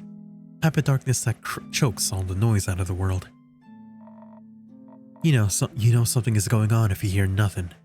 No birds, no crickets, no wind. Just dead silence. Didn't even realize it until Kierd pulled me aside and pointed it out. Just as I was explaining it to her, my ears perked up. Far away I heard some low humming noises. Didn't hear him myself. I thought you were making it up, imagining noises in the dark to make up for the absence of light. Sometimes the brain does things like that. It was so silent, except for all that humming. I started getting this weird feeling in my guts. Like a sixth sense. Hunger? Teaser. Hunger? What? No. Are you even listening? We took a break before departing from Twin Burrow. Ate plenty there. Gotcha. Either way, I heard the humming, and it's not long before it turns into a growling. That's what I heard it too. Deep and guttural. I saw the silhouettes in the wood left and right. Their eyes reflected our torchlight eerily. I huddled closer to Theo to protect him. Soon we were surrounded by a knot of zombies. A lot of them, everywhere. They were moaning and groaning and so ready to feast on us. I grasped Theo's hand because I had to hold on to something. Had to act fast. They'd already seen us and were surrounding us, so running away wasn't an option. Clearly we had to fight our way through, so I readied my sword. It wasn't far till Amasa. I felt sturdy like a rock, like nothing could harm me. I needed to ensure the same for Rhea, Archie, and Theodore. So I reached into the powers of your drink. The woman stopped walking abruptly while these beasts were approaching us. I drew me hammer just in case. I heard her mumble words. I heard her mumble words I didn't understand. Enhanced by that citron you put in our drink, I called upon my Baba asking for guidance. I've never had much business with dragons, but she had. I hoped if I reached out she could lend me some of that. I never felt so close to her before. Not even when I spoke to that chimera. The zombies approached, pressing close against our dim torchlight. When suddenly a shield of light burst out of a sword engulfing us, and pushing the zombies away in an eruption of divine force. There was a light of radiant gold all around us, shimmering softly. I didn't waste any more time and kept going. Honestly, I barely know what I did myself. It's all a haze. Luckily, it seemed the undead are like a pack animals. At least for the most part. Maybe made all the slashing a bit easier. She pushed forward, cutting through the zombies one by one by one, the rest of us at her heels. But it seemed like a bottomless pit, and more came rushing towards us. The traveling shield blocked most of them, but eventually It began to crack. Fair enough. After a bunch of steady, forceful impacts, anything breaks. But I made sure to push the undead back with my hammer. Meanwhile, Theodore was scared. He told me he wished this was just another assassination attempt instead. At least then the foes would be alive. I was just as terrified, but I did my best to keep him safe.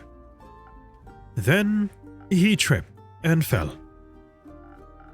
I tried to catch him, but he pulled me down with him. Carolyn was so focused on getting through that ambush that she pressed on. We fell behind, leaving the shimmering shield's presence. Darkness enclosed us and we caught the attention of the zombies who began cornering us. I couldn't let us die, so I called out to Rhea. By then, I'd already noticed they were gone. So I called out to Carolyn and headed back to the lads. I smashed every undead head that dared to come close to Archie. That dared to come close. And Archie, well, I didn't know you had it in you, lad. Well, it was out of a necessity. What happened? One of the zombies grabbed Theo's legs and attempted to drag him away from me. But I got up, drew my rapier, and poked the thing right through the eye. It dropped to the ground like a wet towel. Fascinating. A little. When I heard Rhea, I hurled around. They were all by themselves in the distance, almost dying because someone didn't watch their feet. Easy, Care. Accidents happen. Accidents kill people. Obviously, I couldn't let that happen, so I rushed back. We lost all of our previous advantages, more came flooding in by the second. Not wanting to waste any more time, I pulled Theodore up by his collar and threw him over my shoulder. lucky. I wasn't risking any more accidents. Of course, he didn't like that. Later, he said it was invading his personal space. I told him I could have let him die instead. Which maybe wasn't the right response, I guess. Shortly afterward, we reached the gates of Amasa. The guards came to our aid and helped ward off the zombies. Carolyn set Theo down and I helped him inside the safe borders of the city. The horrors were over, and thanks to Carolyn and Rhea, we'd reached our destination. And to you, kid. Yeah, suppose you didn't do too bad of a job. Theo was beyond thankful. Even though he wasn't amused by being thrown over Carolyn's shoulder, he understood that she saved his life. He was so impressed that he said it would make for a great story. He even started on a first draft. But after the fight, he felt really inspired to solve the conflict between Deria and the mainland. So he'll probably have no time to finish it, and he decided to give the manuscript to me. He said he always liked when I told him stories and that he'd love to hear this tale in my own words. I promised him I'd write something up the next time we see each other. Still a better love story than that one romance book. This is actually the second time Carolyn has referenced Twilight. Because that's a that's a classic meme. Still a better love story than Twilight. You mean the one with the vampires? Yeah. I doubt this is going to be a love story. I was talking about you two lovebirds. Me? And Theo? We're just, friends. Sure you are. It's okay, it's Pride Month. You can admit it. There were those moments when he was telling the story, and he kept saying things like, "Oh, I went in front, I pushed myself in front of Theo to protect him, of course." I was like, "Oh yes, I grabbed his hand to guide him." Either way, we brought him to his destination in the city, had some tea, and started making our way back by noon. We checked out some tourist traps. Their tricks won't work if you know what you're up against. I bought a mug. You sure did. But I already have more than enough mugs at home, so I wanted you to have it, so you'll always remember our heroic adventures. I'd love to. I'm an avid keepsake collector. Splendid. Mug. Number 1 innkeeper, thank you. Anyways, after we had some tea and made our way back by noon. Sorry, what? Go back. Afterwards, we had some tea and made our way back by noon. There you go. Once we arrived back in the mainland, the flood hit it like it was waiting for us. I can still feel the cold water clinging to my bones. Speaking of, I'll freshen up a bit. I still have mud in my boots. And then maybe I'll continue with the rest of the story. Of course, take your time. Yay! We kept him alive. Now it's just us. Indeed. The kid was so green behind the ears. Weren't we all? Can I offer either of you a drink? After a journey like this one, I could use something that tastes like rocks and regenerates some stamina. Coming right up. Frosted Lagoon, yeah. Yeah.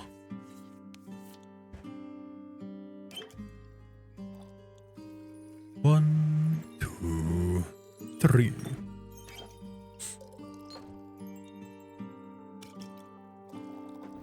Here we go. Do. Thanks, Sangngg. Much needed. You're welcome. Here, let's talk about your extraordinary fighting skills.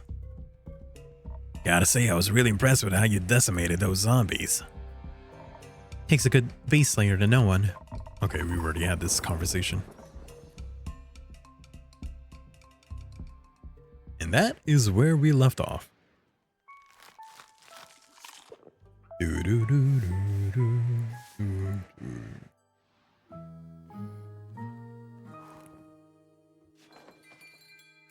All right.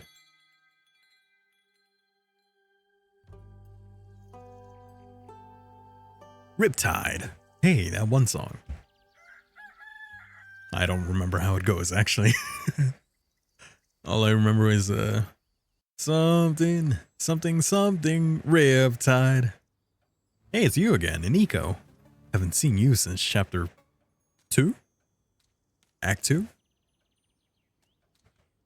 Beginning of Act 2 or end of Act 1? I don't remember his voice. Or their voice, sorry. I think it was like... It was just weird.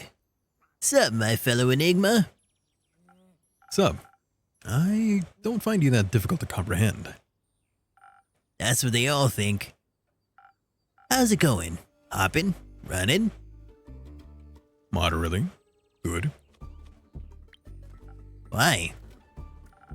My Tavern and I are doing well, but we were hit by a tsunami yesterday.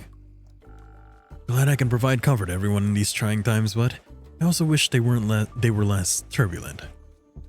Boo. Spoken like a true politician. Commit to one extreme. Commit to one extreme. I'm committing to honesty. Yeah, right. Good one. But a tsunami, huh? So that's what it was. Cool. Sucks that I was busy playing around at Magic the Scattering. Maybe missed the whole thing. I would have loved to surf those waves.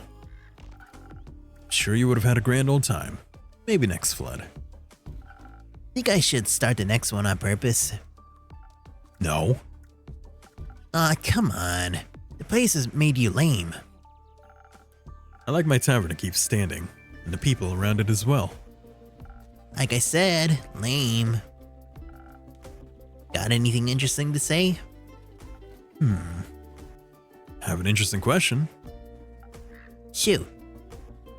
Have you seen Melly anywhere? She's gone missing. Oh, that pocket-sized detective? Sure did. Several times even. Were any of them recently? Would say so. I think the last time was 2 days ago. I was chilling in a moon swamp. I just tested out that witch's spa good old Voyboy recommended. Met some lost travelers on the way back and was giving them the conversation of their lives. When that cat rudely interrupted my business pitch. Made them run off without a single handshake. Little snitch. What were you selling? Air growth cocktails. Inspired by your little things. You drink them, your hair grows. Fast? Well, fast, past. It'll grow eventually. You just gotta have some patience. I see. So, I'm sorry. So Melly at the moon swamp. Where exactly did you see her? on the way to the moon pools, duh.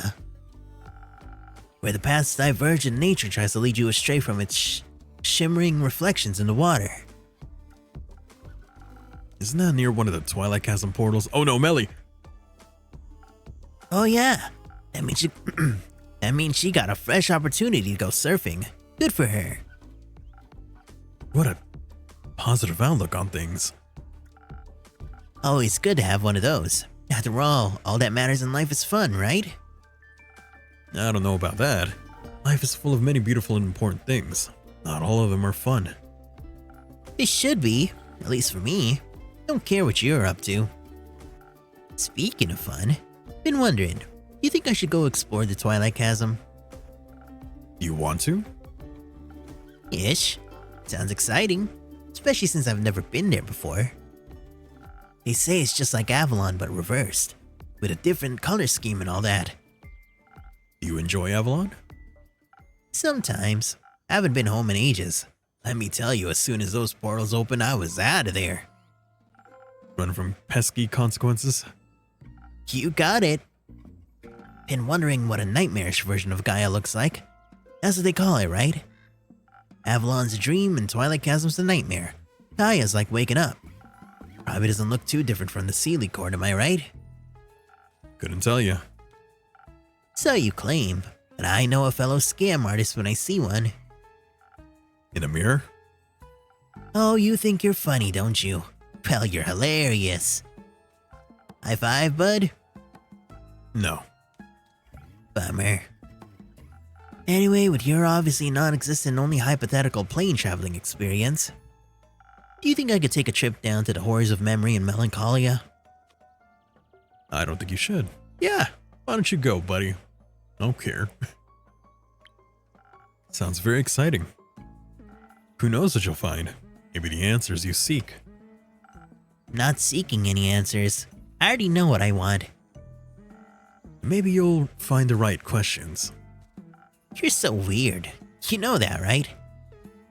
That makes two of us. You got me there. Fascinating advice, Innkeeper. If I cared more, I'd probably say it was something about you. Sorry, let me say. If I cared more, I'd probably say it says something about you. There you go. I mean, I did say it, so... Luckily for you, this is already boring me. And how about a drink to keep you with me a little longer? Undead don't seem to think often. They act like pack animals. Legend has it the great axe of Ur lies somewhere subterranean caves. Unimaginable power. Excuse me. Even though they've been traveling for a while, they've never been to the Twilight Chasm and are very curious about the realm of nightmares. What currently keeps them here on Gaia is famous singer Voy, whom they lovingly call Voyboy. We're on the same wavelength today, dude. Yeah, hit me with one of those. Something for those waves in my brain, so you can keep my interest a little longer. I'll make something real quick. I'm doing a thing where I sometimes press against my throat when I'm doing voices. I don't know if they're actually helping me out. But sometimes they do. Sometimes it feels like it anyway. Here, we'll give you... Oh, I know already. Not that drink. It's the Spark and Nebula. 1, 2, 3. 1 and a 2. Here we go.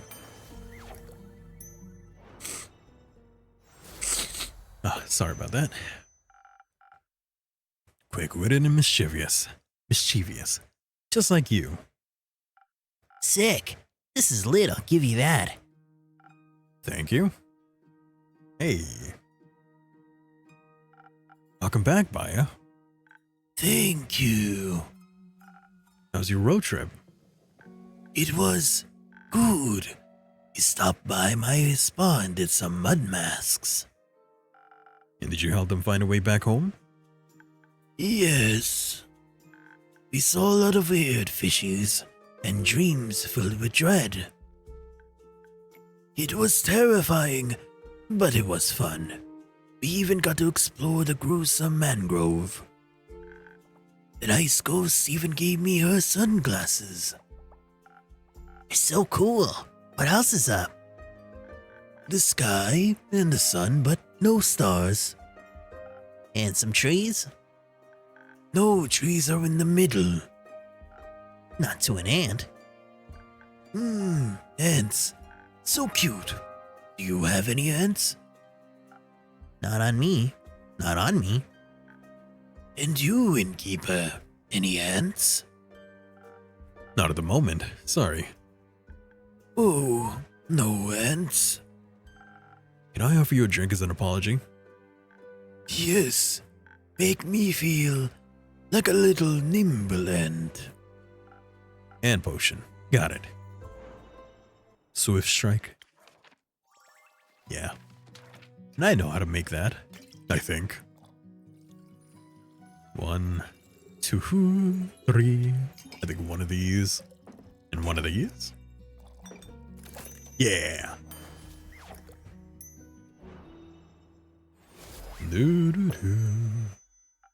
Here, for my favorite pseudo ant. Oh, this is so tasty. I want to look up at the trees now. I'm sure they'll seem taller.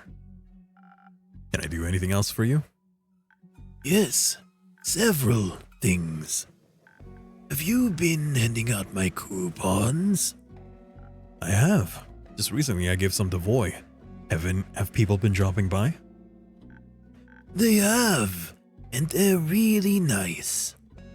The mud masks are the most popular, and the flowers. Grace said my flower bracelets are her favorite. It must be gorgeous. I'm making new ones just for her. She'll love that. I hope so. Second thing, are you okay? I am, Baya. Thanks for asking. To be honest, I feel a little distraught. Are you sure? I am. Oh, I brought you more coupons to cheer you up. It's very nice of you. I'll hold on to them for when I need them. You can stop by any time. But what about lotus flowers? I brought you some in case I needed to cheer you up. Oh, for me? Yes. They are special flowers. I've heard they're Ur's favorite, and they bless you with their protection. They also make you feel nimble, like an ant. Thank you very much, Baya. I've been wanting to check in on people. I really enjoyed the flood. But I thought that when the Banshee told Mari and me that some people don't like drowning. Correct. I hope I could cheer them up a little. You're already cheering me up. I am? Yeah, I was bored. Now I'm having fun. Cheering up quest succeeded. Yippee! I also have some questions. Ask me. Have you seen Melly anywhere in your swamp? The small cat Vukakeen. She might have been investigating your flowers? No, I didn't see a cat anywhere, but I was also very busy tending to my sniveling willows. They need a lot of love. I see. How's your swamp doing? Good. It's so wet now, and there are so many new interesting critters and plants. What kind of plants? Those with teeth? Some have teeth, some have eyes, and spikes, and haunting spirals of long-forgotten mistakes. Sick. I gotta check those ones out. They're nice. They speak just a little, just like little horrible birdies. You're one of those people who can talk to plants. You're one of those people who can talk to plants? Yes. How are they doing? The plants, I mean. Depends on the plant, but they're all very loud at the moment. They love the water. They hate the water. They complain about the onslaught of the undead. They're ambivalent about the water. I think your range of voices are improving. Good. I need that to happen. It's actually amazing. Great. That is actually... Thank you. Thank you for the compliment. I'm always worried that I'm just like running out of things to do. What was that? Ambivalent. It means they don't care, but they still want to say something about it. Wait, did you drive home yet, Ion? Are you back home? No, the undead. Ah, them. The trees from the Pale Woods are very upset. They say that squeaky undead keep chewing their roots and bark and leaves. And their brains. No, they can't reach those. Sangngg additional voices Jojo. That's... you joke, but one of my, goals isn't to voice a main character, but literally be a side voice somewhere. Just like a side character with one line. That's what I want. I tie in the cables connecting to the battery, so they're in place now. Good to hear, good to hear. Welcome home. Glad you were able to drive safely. But there's a lot of them. Maybe soon they'll learn how to climb or fly. Pale Woods. I've never been there before. Is it a good hangout spot? I don't think so. It's so dry. But maybe the undead like dryness. I would think they prefer bogs. Everyone should. Agreed. Hey, Baya. Can you show me those Twilight Chasm plants? Would love to taste test them. Yes. But you have to help me hand out coupons first. Now, there's a bolt that snapped off somewhere, but mechanics said, don't worry about it. Well, do you trust that? Yeah, don't worry about it. It's just a bolt. Do I have to? Please? Fine. But only because I'm getting bored again. Hooray! And please keep handing them out to people who need cheering up, innkeeper. Including yourself. Will do. Have fun, you two.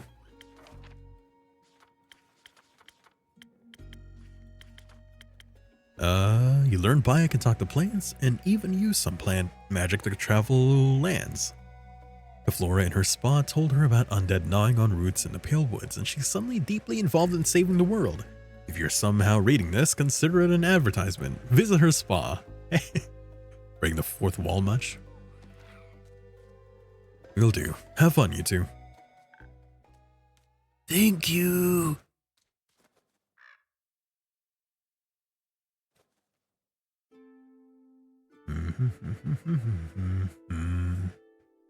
Fable. Hi, Fable. How's it going? All fine and dandy? All fine and tired. Actually, not so fine. How come? Your friend and you were joking how the alternator being replaced, but forgetting to tighten the bolt somehow. Connecting to the battery was the same as a pharmacist in the middle of packaging a prescription, but forgetting to do the last verification, it's already hanging on a shelf somewhere. Oh no! I can't let that happen. Don't be so careless. Right, sorry. I blanked out for a second. Well, the city's a mess. So is the Grove and Themis and Tragrin.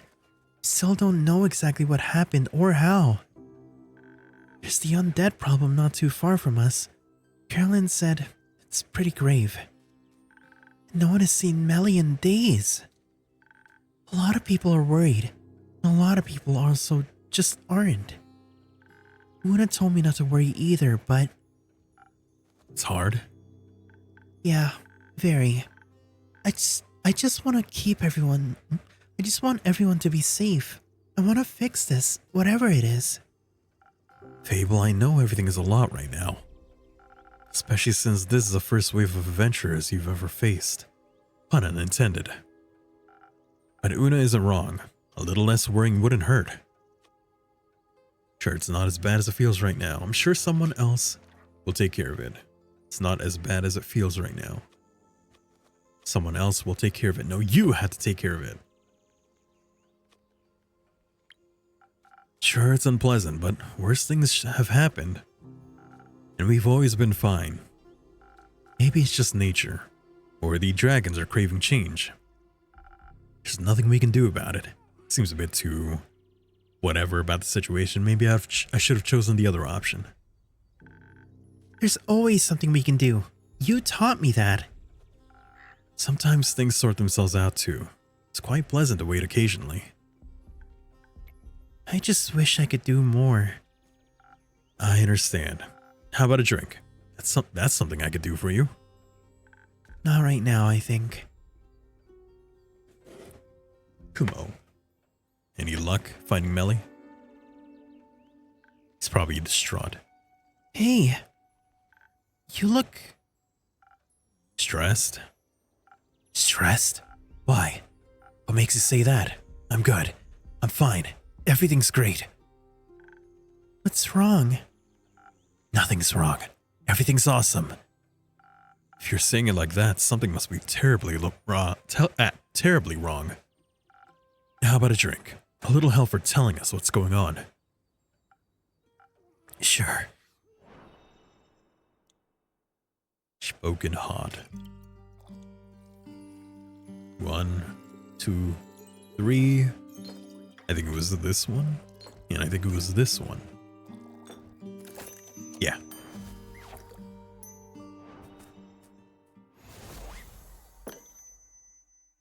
I hope this helps with the word vomit. It does a little. Thank you. Anytime. So, what happened? Nothing really. Much. At all. I was just taking a stroll. Trying to find Melina. Checking in on the people asked me to check in on. Thank you for that. Yeah. After you helped calm me down last night, I'm glad I could help. So I was, taking a walk around the outskirts of Themis. A walk is good, right? Right. So good. I even came across new people. A lot of them were echoes. Did you talk to them? Of course not. I expected nothing less. That's peculiar, though. There aren't a lot of echoes on Gaia. There are now. Apparently the flood brought in a lot of primordial refugees.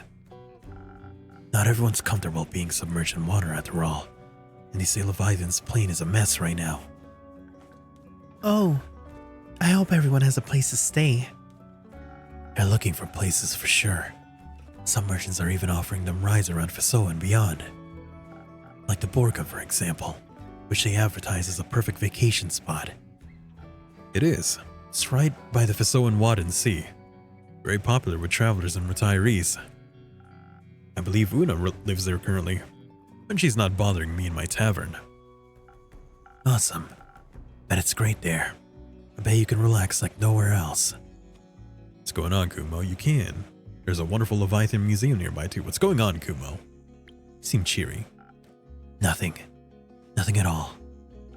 Just my parents taking a casual trip to Borkum. Your parents? Like they're ghosts? Was Tuat also flooded? Unlikely. I don't think souls can leave the upper world so easily. Yeah, his parents died in a fire.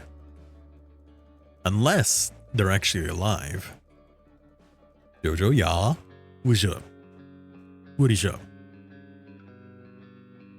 Ooh, my neck. You're right. It would be difficult for ghosts to make it out of Tuat and into a mocktail bar. But being guy in tours is a lot easier to do when you're not actually dead. I'm sorry to ask this of you, but you might have to elaborate a little more. It's simple. My parents aren't dead. I saw them with the merchants near Themis, booking a carriage and an all-inclusive boat journey to Borkum. They were going on about how they had a positive outlook on having to leave the primordial sea. How it was a free vacation, a blessing in disguise. When you first stopped at the gas station, you immediately called your friend as a joke and went, "Guess what?" And what did they say? Chicken butt. Good for them. But didn't you see them die? No, I just saw a burning village. Couldn't find them anywhere. That foolish conclusion was all my own. And that was when you learned the battery wasn't tightened down. Lol. Was it during the call? You were just checking your car and it's like, oh, whoa, wait, that thing's not tightened. Dude, at least nothing too bad happened, right? You weren't in an accident, so that's good to hear. So they didn't die. They just left. Yes.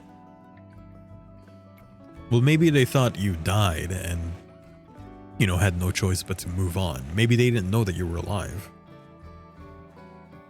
Unless there really are deadbeat parents, and in which case that would suck. Because you were thinking that they died a long time ago and then they're just out vacationing right now.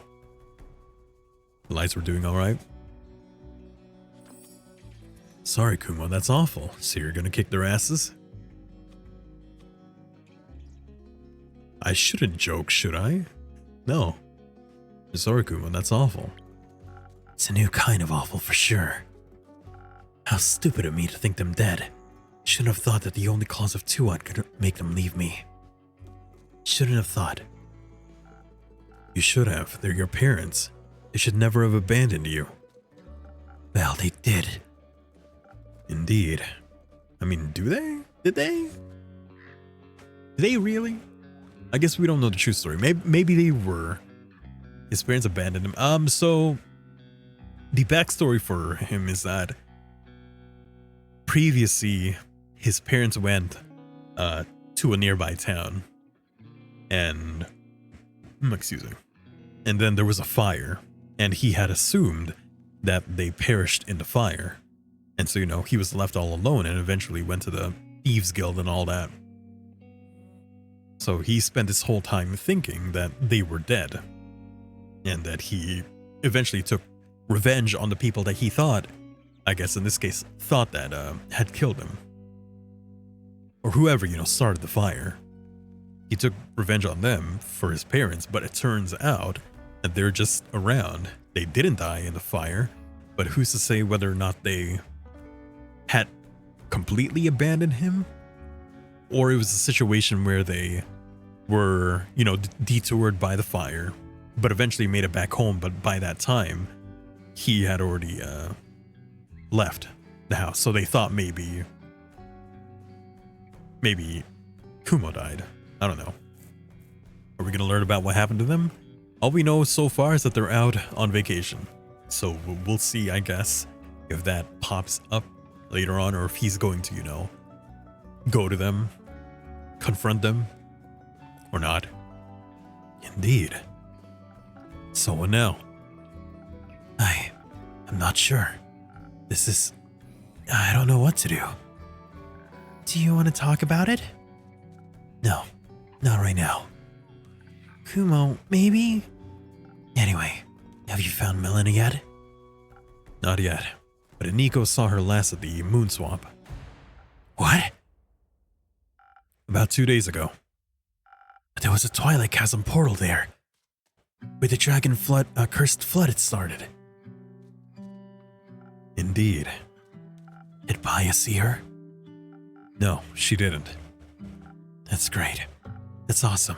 It's even better. You said awesome an alarming number of times. Because this is all so awesome. I'll keep looking for her. You love Fable. Are they them? Yes. Are they them? They are the best character. Lovely character. There's not a lot you can do without leaving your tavern. Except, Innkeeper, please, I beg you, put out a quest to find Melly. Right now, I need to figure out what to do about my parents before they disappear again.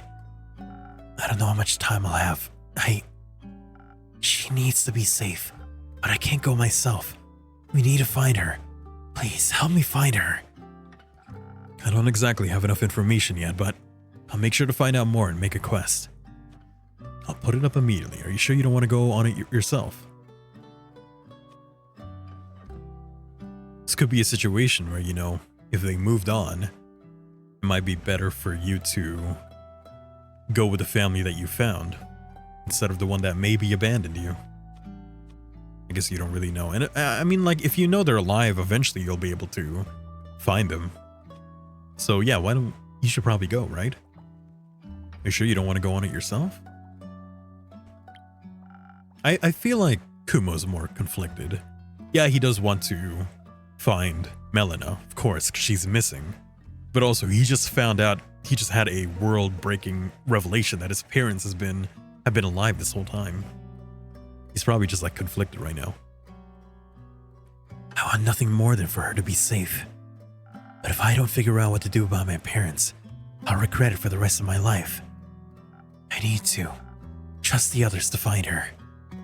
Yeah, they're not in immediate danger, so I would have hoped that maybe he would just want to go. But I guess he's intent on finding his parents. We will. I promise we will. Please do. I will. I had to go think. Good luck with that. I'll see you soon. Yeah. Don't burn down your tavern, I mean. I'll try not to. My water's all soaked from the flood. I can't catch on fire anymore. You might be too distracted about his parents to worry about Melina.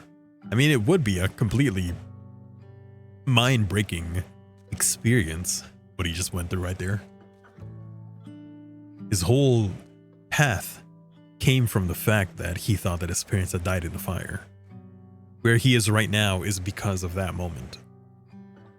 And apparently it was wrong the whole time. Someone's worried. Of course he is. Do you really think Melly is okay? I hope so. I do. She's smarter than anything she could encounter. I trust her to take care of herself. I do too, but still, she's just a child. A very capable child. A child nonetheless. Wherever and however she is. Whether she was just watching the sky or trying to unravel a mystery, she might need help. So please, give me that quest. Pardon? Please give me that quest right now, so I can find her. It's not done. No, it's not for you. No, it's not done. You can have it, yeah, but I need more information. That's alright. I already know both of the rumors, and I know Melly well.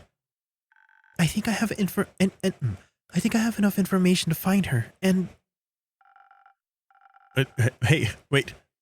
There is text on top of each other.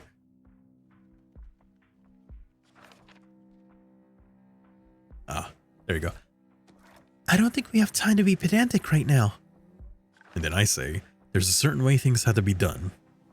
Your way? Yes. I'm sorry, but it's just how things are. Because you made them that way. Fable, listen. If you rush into this, you'll be putting both Melly and yourself in danger. You just told me not to worry about it. How dangerous could it be then? Well, Weren't you encouraging me to go on more adventures just a week ago? Or are you only okay with me leaving when it's something as small as some snails? I just think something like the flood must have been caused by a massive force. Whether worrisome, purposeful, or neither, it's certainly not harmless. You don't have a lot of experience with adventures like this. Or with different planes. What if she's in the Twilight Chasm? You need to level up before you stand a chance against true nightmares. Maybe we can get another quest from the farmers. Their fields must have taken a lot of damage. Kumo needs cheering up too. Don't patronize me. I simply don't think you're ready for this one. Why are you being like this? You always say I should get out of my comfort zone. You encourage me to change, to go stronger and braver. And now that I do, it's suddenly wrong? I'm not saying it's wrong. I'm saying the timing isn't right. And why do you get to decide what my timing is? Why should I leave my comfort zone, but once something is out of yours, it's a mistake? Things aren't that simple. I know. I've lived for over 100 years. I know that things aren't simple. I also know that they don't change by pretending they aren't there, or by pretending they're not missing. Think what you might. The quest hasn't been put up yet, so it can't be taken. I don't need some sheet of parchment to find her. Just make me a drink. No, think about this. I mean, me specifically, me player, I would want Melly to be found. Fable is still pretty new, that's true, so putting them in danger wouldn't be a good idea.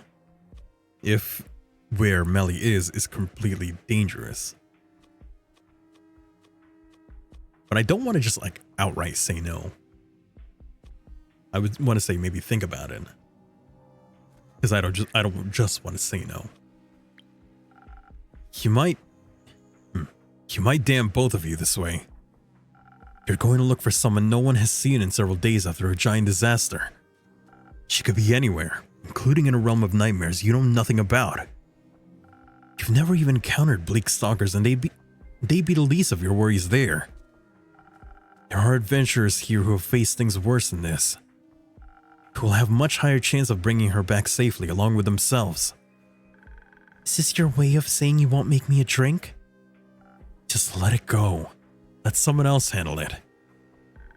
So they get hurt instead of me. That's not what I said. But it's what you meant. You don't know what's waiting you out there. But you do? Of course not. Please just stay. You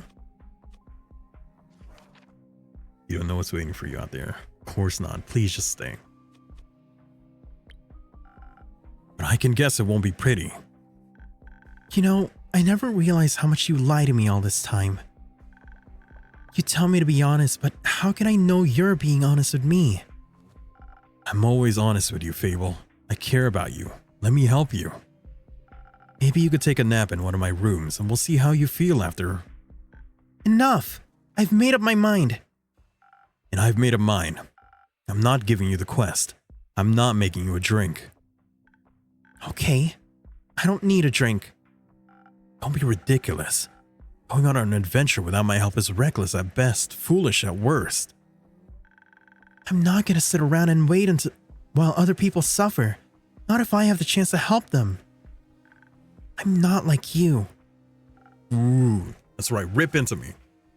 You're right, you're not. You have no idea what you're getting yourself into. I know I'm gonna find Melina. I don't care what it takes. And I'm not gonna let anyone stop me. Not even you. Fable. And there they go. Maybe I should have been more honest. They'll be fine. Some of these...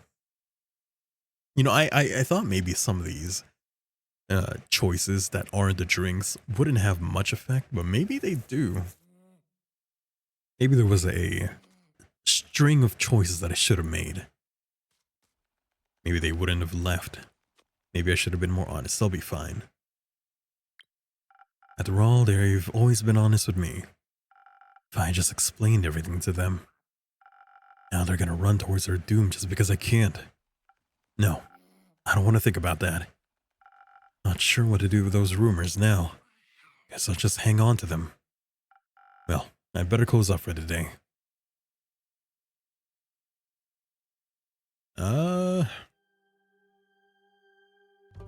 Helen's grandmother undead. Rogue. Rogue's parents washed ashore. Liars were last seen in Borkum.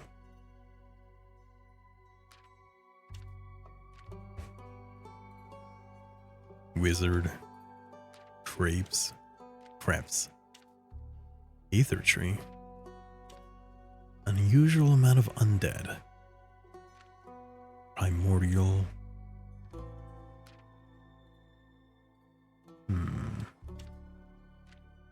Puzzles, trickery. Greatsword. Legends, Leviathan.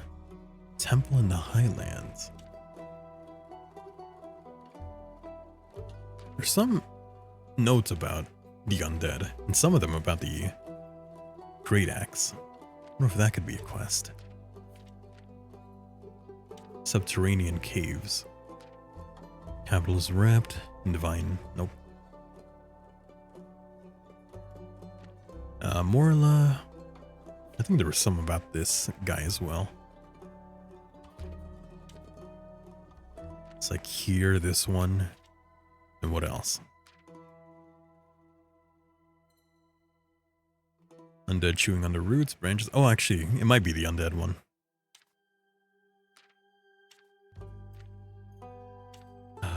Where are they? Undead. And the snails.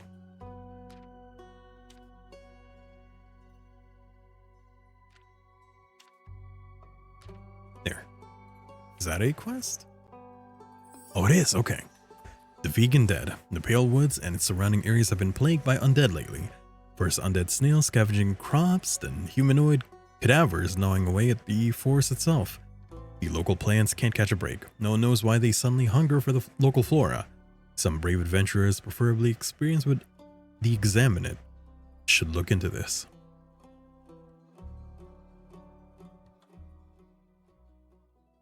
I'm worried about Fable. I'm hoping I did not make the wrong choices.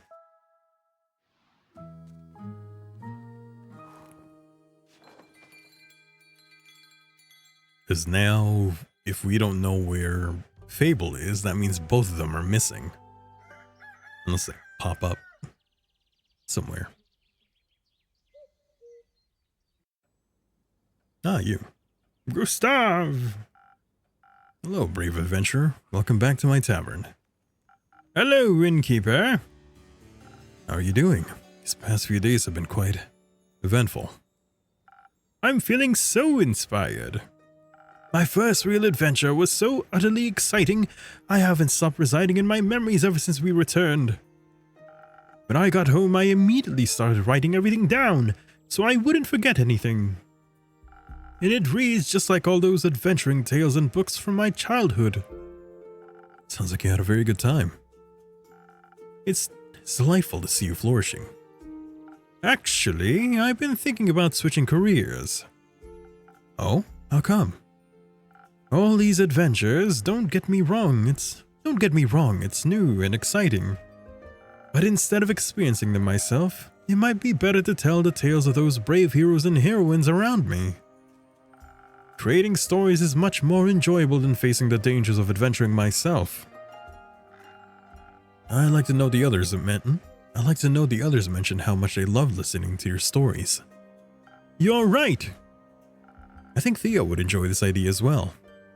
You think so? You seem very entertained on the trip to Diria. Huh. Perhaps you might be onto something there. On another note, how about a drink to wind down a little?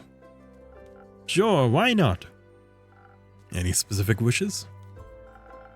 Surprise me with something that'll help me focus on writing. Something ward off distracting thoughts. Brain. Oh, wow.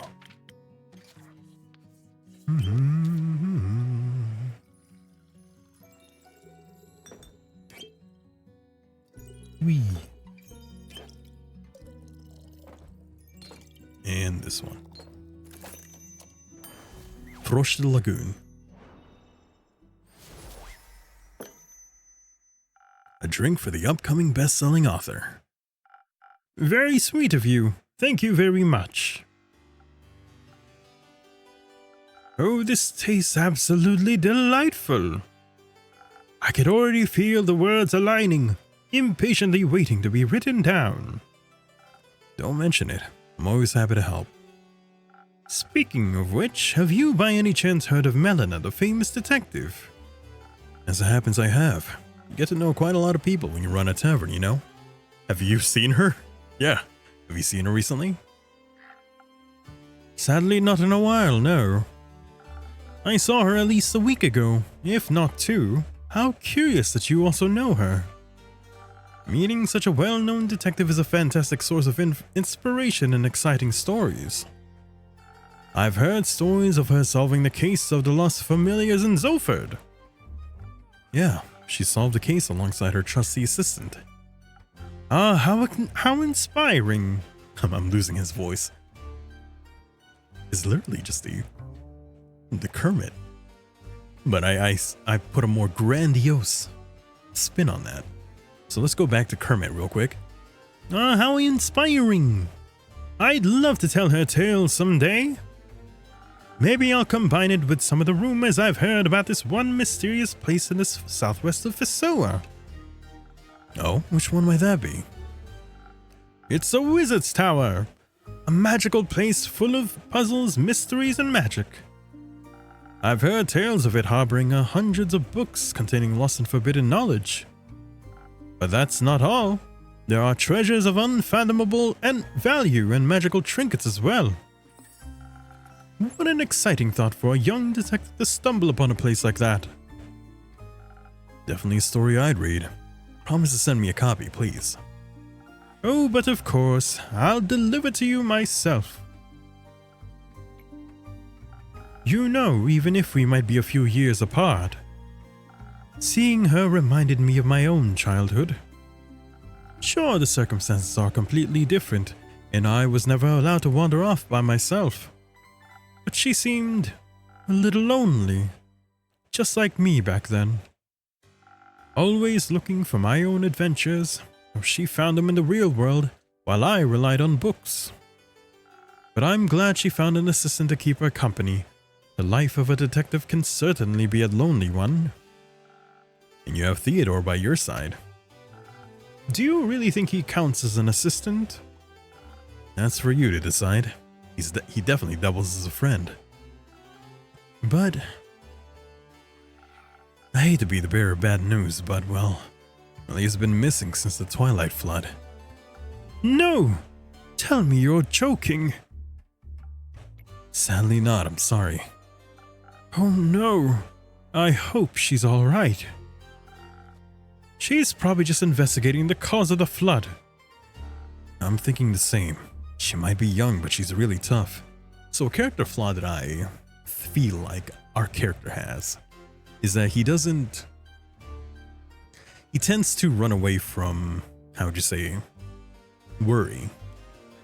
He has this constant feeling of, everything's fine. No need to worry about anything. You're worrying too much. Hey, how about a drink? We'll just run away from all that. He doesn't really face things head on, does he? He keeps diverting. Thinking the same. She might be young, but she's really tough. That or he just really has a lot of belief in everyone. It's like, yeah, they can do it. I doubt even a flood this size would be a challenge for her. Then I'll trust your instincts. Oh, how's your appearance? You don't seem happy. Kumo, it's great to see you. I've solved it. Solved what? My parent problem. I've solved it. And how did you do that? It's simple. I'm here to ask you to write up and hand out a quest for me. A quest to find them and to kill them. Damn.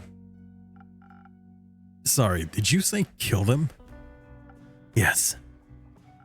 Why do you want to kill your parents? Isn't it obvious? Can't say it is. Their death is what set me on a bleak path that is my life. It led me towards this destiny, towards my destiny, my purpose. Which would be stealing, revenge, edginess, Darkness. of course. Now that they're back, it's messing up my aesthetic purpose. Right. So I must take destiny back into my own hands. Oh, you're not. So you're trying to kill them because since it was what caused you to be this, you should make the story real. So you thought, because of the fact that you thought your parents were dead, it set you on this path. So if they're alive, to stay on this path, you want to kill them. Why not talk this through instead? Talking doesn't solve anything. Might make you feel a little better and less murderous. No. I must embrace who I am, and for that, they must die. So please, a quest. Have it done, quickly. As you wish. I'll set it up for you. Thank you. I shall leave you to it. Before you go, how about a drink for the road? Maybe one that'll have you talking about something other than killing your parents. Yes. I shouldn't allow them a warning, so I must be deceitful about my feelings. I'll see what I can do for you. You want charisma. 1, 2, 3.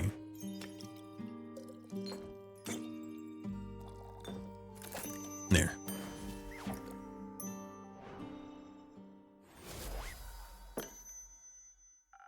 Maybe this will help heal your heart.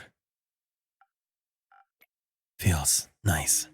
Really warm, like a hug. Do you need a hug, Kumo?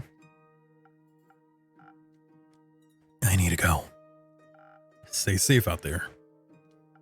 Sure. You're not even going to ask about Melina and Fable? And Kumo? Yes? Have you? Talk to Fable. Yesterday, yes. I left to find Melly. I see. Good luck with your parents. I don't need luck. I need vengeance. Does he need help? Do you want to help them kill their parents? Pardon me? No, of course not. I mean psychological help. They don't look like they're doing too well, if I might say. They're always quite broody and mysterious, but their parents being alive really threw them off track. You wouldn't think that's a bad thing, really. And now they want to kill them, just because it doesn't fit the backstory they came up with. This is the possibility for a happy ending to an otherwise dark story. Please don't tell me you're actually going to set up a quest to assassinate them. I am but a mere innkeeper to his tavern. I'm just following Kumo's wishes. I would have expected you to have a little more backbone, or moral standards, so to speak. You were so sure about Melina's well-being and even calmed me down. I can't believe you'd offer such a violent solution. I tried to stop him, but I don't think I can get them to talk with their parents right now. You heard them. And that's exactly why there's still hope. Wait, I don't think I understand. Kumo won't take on the quest himself, so there'll be someone else that can talk to his parents. That Sounds like a really questionable plan, if I may say so. It'll work out, I'm sure of it. Most likely it won't be a very difficult quest, especially not if you know your way with words. As a nobleman like you would, for example. Oh! Well, I'm still certain this isn't a quest for me, even though I could possibly do it. What if the situation actually escalates into violence? I wouldn't know what to do. No pressure. I just want to make an offer. You want a different quest then? Weren't you listening? I don't think I want to be an adventurer anymore. Hearing Kumo just now has amplified my doubts. I never want to have to kill anyone ever again. Being a murderer is not how I envision my life to be. Of course not. But I also don't know in what my direction in life is headed from now on. My heart is still so full of excitement after my last adventure. This might only be a tale, but there's still this place of infinite knowledge. Oh? Are you by chance talking about the subterranean caves on the Plains of War? I've read so many stories about them. A hidden yet wondrous place. Though I really doubt a guy immortal like me could even walk there. But I've heard that you can get there through the Twilight Chasm. Innkeeper, do you think that's true? That there's a portal to Ur somewhere in the Twilight Chasm? Well, maybe. This world is full of wonders, after all. And since the Twilight Realm arose from Ur's dreams, I'd say it isn't completely unlikely. Just thinking about the caves makes my heart beat faster and my fingertips itch. Maybe I should write a little story about them. Time to write down some keywords or I might lose my ideas. You know, I don't think you need Ur to lead you. Your heart already knows what it wants to do. Huh? Do you really think so? Yeah, it's quite obvious actually. How about you go write down those keywords now? This might already be an upcoming bestseller. Oh, you really are a sweet talker, aren't you? Thank you for your advice. Goodbye, innkeeper. Until next time, Archie.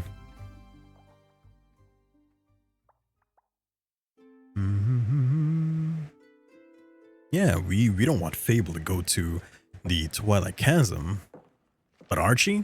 Nah, you go to the Plain of Ur, which also goes to the Twilight Chasm. Yeah, you go there.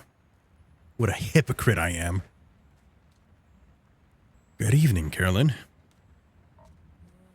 Evening. Has boredom already caught up with you again? It's always on my trail. Guessing this quest is still free? Not for much longer, it seems. Haven't had enough of the undead yet? I've got practice with them now. Might as well make some use of it. Fair enough. I thought you'd be looking for Melly instead. Can't say I'm not worried about the little gal. But Fable's already on it. I trust them. And I trust Melly too. To come back, I mean. She promised me we'd see each other again soon. I'm learning to believe in people's words. Give me 1 second. I think I have everything for the tower.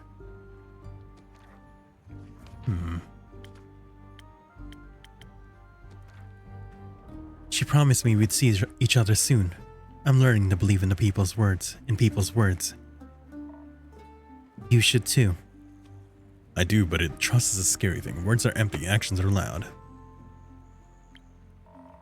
Everything's scary if Fable's to be believed. Might as well pick the fun horrors to commit to. Like the undead. Exactly. I also gotta check up on my cousin. Those undead snails are sounding a lot more concerning right now. At least they're even slower than the regular undead. Very common, thanks. Want to take Archie along again? He might be calming presence you're seeking. He might be the... Under no circumstances, no. But what if you get bored? He has very good stories to tell. Shut up. How will we talk about what drinks you want then?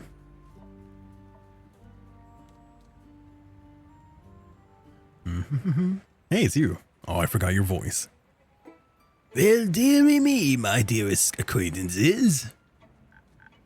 Innkeeper, Dame Carolyn, you both look radiant today. What are we radiating? I shan't say as it would be too rude. How polite of you. How are you doing, Scully? Just wonderful. Yesterday I had the most delightful tea party with Sir Alphonse and Lady Frost Grip. Alphonse and I were able to learn so much about the times we've missed thanks to the young blacksmith prodigy. This world truly is an exciting and beautiful one. And by tomorrow, the vampire will have forgotten all about it. But that merely means he'll get to remember me again. How marvelous. The endless pursuit of learning is a wonder in and of itself. Speaking of learning, if you'll allow me, I'd like to learn how you are doing on this fine day of ours, Dame Carolyn. You do look a little spent, and I would hate to be intruding on your space. Just exhausted by all these people and their constant talking. You're good though. Ain't your fault. Ah, I understand. The social aspect of life can be exhausting as they come with so many rules and obstacles one must traverse. But throughout this overwhelming obstacle course of mortal interactions, we could find many magnificent treasures. And all of them make these efforts worthwhile. Like quests. I was thinking about friends, but quests too. Are you heading out on one? Yeah. What's its cause? An unusual amount of undead creatures are haunting Fesoa lately. Especially near the Pale Woods.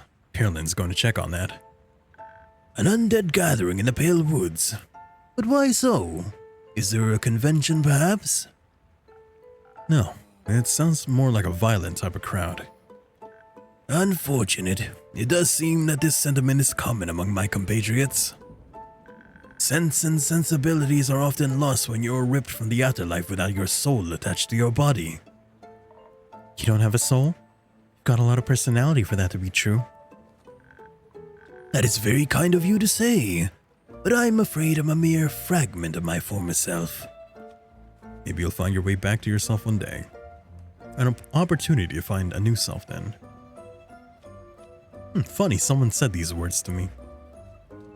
Find your way back to yourself. I think it was Scully who said that. Wouldn't that be nice? My soul should be securely locked behind Tuat's walls, but perhaps there are more memories of it stored in these old bones somewhere. I wonder what my favorite song used to be, my favorite food, or favorite book. The best way to find out is to keep seeking out new experiences, to find what calls that old absent heart of yours. Listening to all the songs of the world does sound like a joy I wouldn't want to miss out on. Sounds like a joy I wouldn't want to miss out on. Thank you for the inspiration. Dame Carolyn, would you mind me tagging along your quest? It sounds like a haven of fascinating research, and I've not been able to indulge in that pastime for a long while. Sure, come along. Skeleton should be great help in wiping out a bunch of undead. And then you chew on his bones. Wiping out? By no means should that be our approach. We should study them, or better yet, strike up a civilized conversation. With enough charisma, I'm certain we can remind them of their mortal consciousness. They're snails. Don't be ridiculous. They'll tear us apart. We can simply ask the innkeeper for some additional defense, in case they need some initial convincing. I could even offer you some frost armor to go along with it. Use a few frozen pine cones here and there, and you'll want a little more than a buffer, and you'll have a little more of a buffer if your words don't take hold.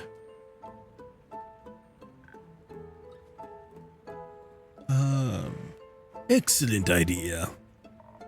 Or we just fight them, smash their bones together until they stop moving. No offense, Scully. None taken, though I believe the cleverer approach would be to rely on speed. An awakened undead are rather slow, so we should embrace this possible advantage. Dexterity then, and defense. What'd she say? You were right on track with that one. May I suggest adding some of a Morganite lotus flower to this combination? Much like Citron, it'll bless your weapon strikes and lend you some of the powers of the great dragons. The undead are incredibly vulnerable to holy attacks. Indeed we are. The power of the dragons is a difficult one to harness. I'm impressed by your capabilities, Innkeeper.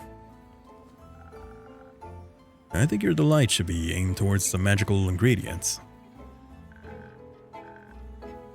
To dilute them in such a way is quite a skill in itself, as is choosing our approach to this. We should leave this up to him, correct? Yeah, you figure it out, Innkeep. Some additional defense is a given, but what should we focus on? Charisma or dexterity? And don't forget those wondrous infusions of yours. Maybe charisma? Maybe go with the charisma and defense or something? That's what they wanted, right? Charisma defense? Either dexterity defense or charisma defense. Can you really speak to the undead? Well, I mean, Scully might be able to.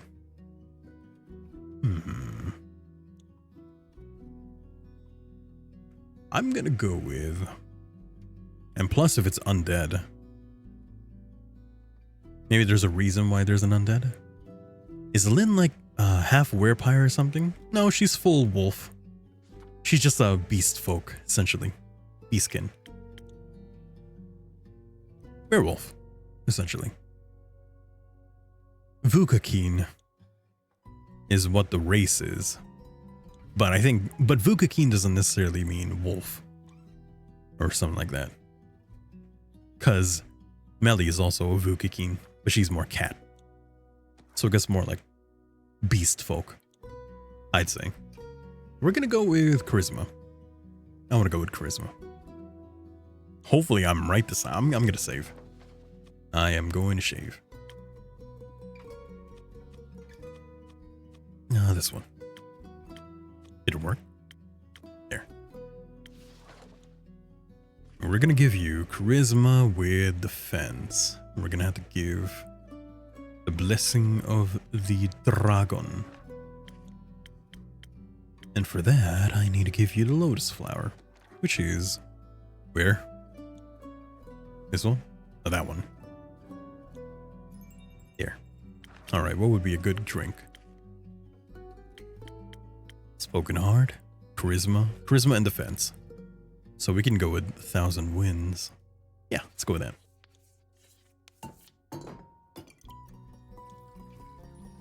One, two, three.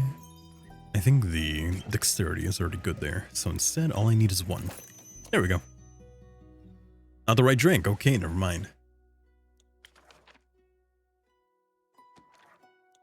That's defense. Yeah. Was I wrong? Oh. Huh? No, I thought that was it. Oh, wrong infusion. Wrong infusion. Right. Let's go ahead and take that out. So it would be... Where is it? I need to give you that. Frozen pine cone. Oop. And that disqualifies it for the 1,000 wins. So instead, we're going to go with something else. Something that has all charisma, but a little bit of attack, because that's what the pine cone gives me. It's just a spoken heart. Okay. That works. Whoops, didn't mean to do that. I do need to take out this, though.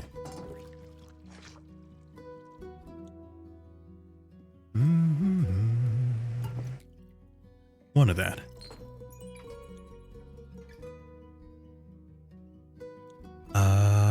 This one. Oh, I see.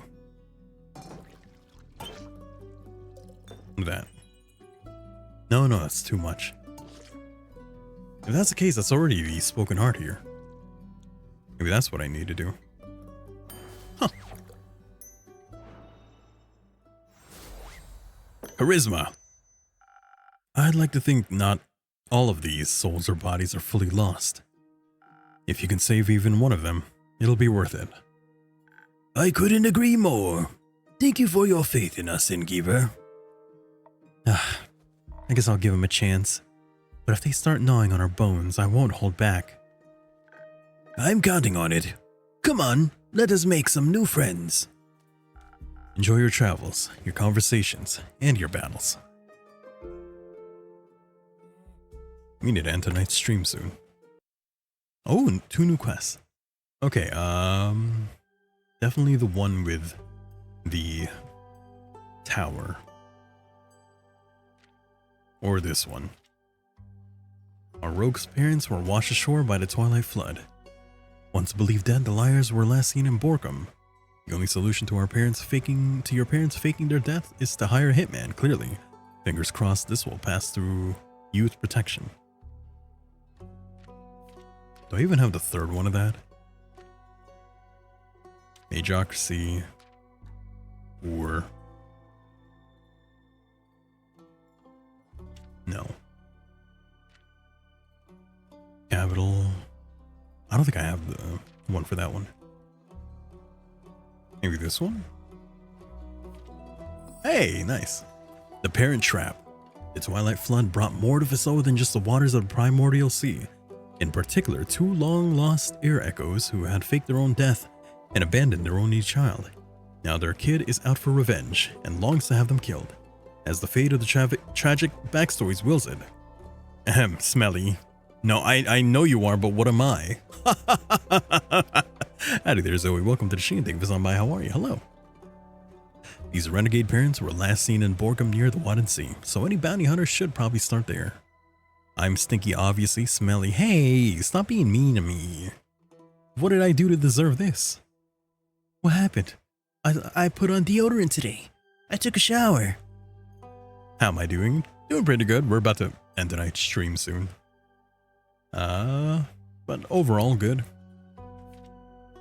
I think it has to be this one. Ur. Leviathan, nope. I wonder where Lysithea and... Not Lysithea. I'm thinking of Fire Emblem. Alethea, there you go. Alethea and Clay are. This one. And this one. No. Ur. I swear it's the Wizard's Tower. Great Axe, or it might be the Great Axe.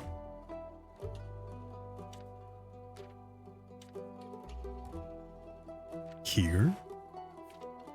Wondrous place of Ur. Is there another one of Ur? Oh yeah, the Great Sword. Here. Oh, okay. Great Axe. Great Sword. Ur. Plum. The Wizard Tower, right? The Ether Tree. So 2 of them with the tower. Do I have the last one? Ah, here. There we go. Magically possible. The Wizard of Morlia has abandoned his tower on, well, Morlia, a small... Sorry. The Wizard of Morlia has abandoned his tower on, well, Morlia, a small island near Niverduff and Dalwell. As is custom for a wizard's tower, it is said to be full of alluring treasures, gold, magic items, forbidden knowledge, and spells. Anything your looting heart desires, but be warned, the wizard is known to have loved puzzles, mischief, and contraptions. So don't forget to check on traps.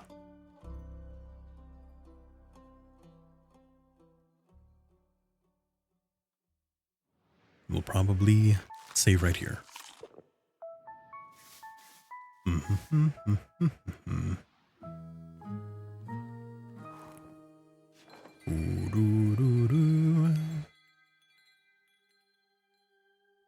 Alright.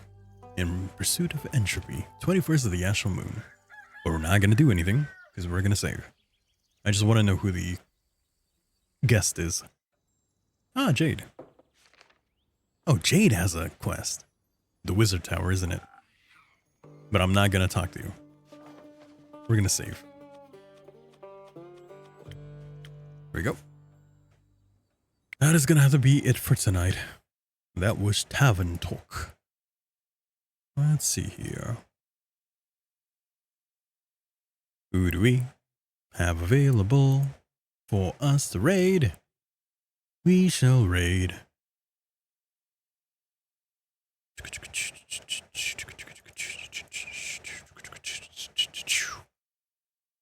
Let's raid Aria.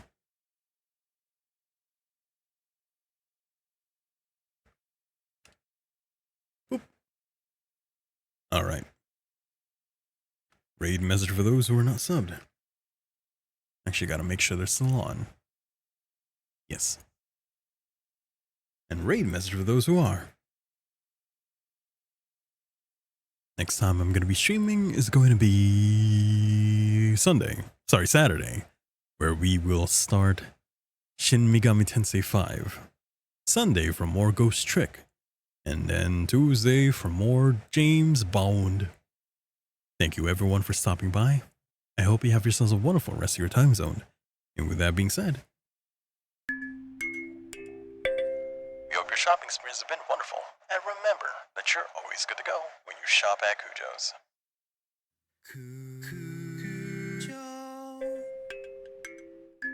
good night.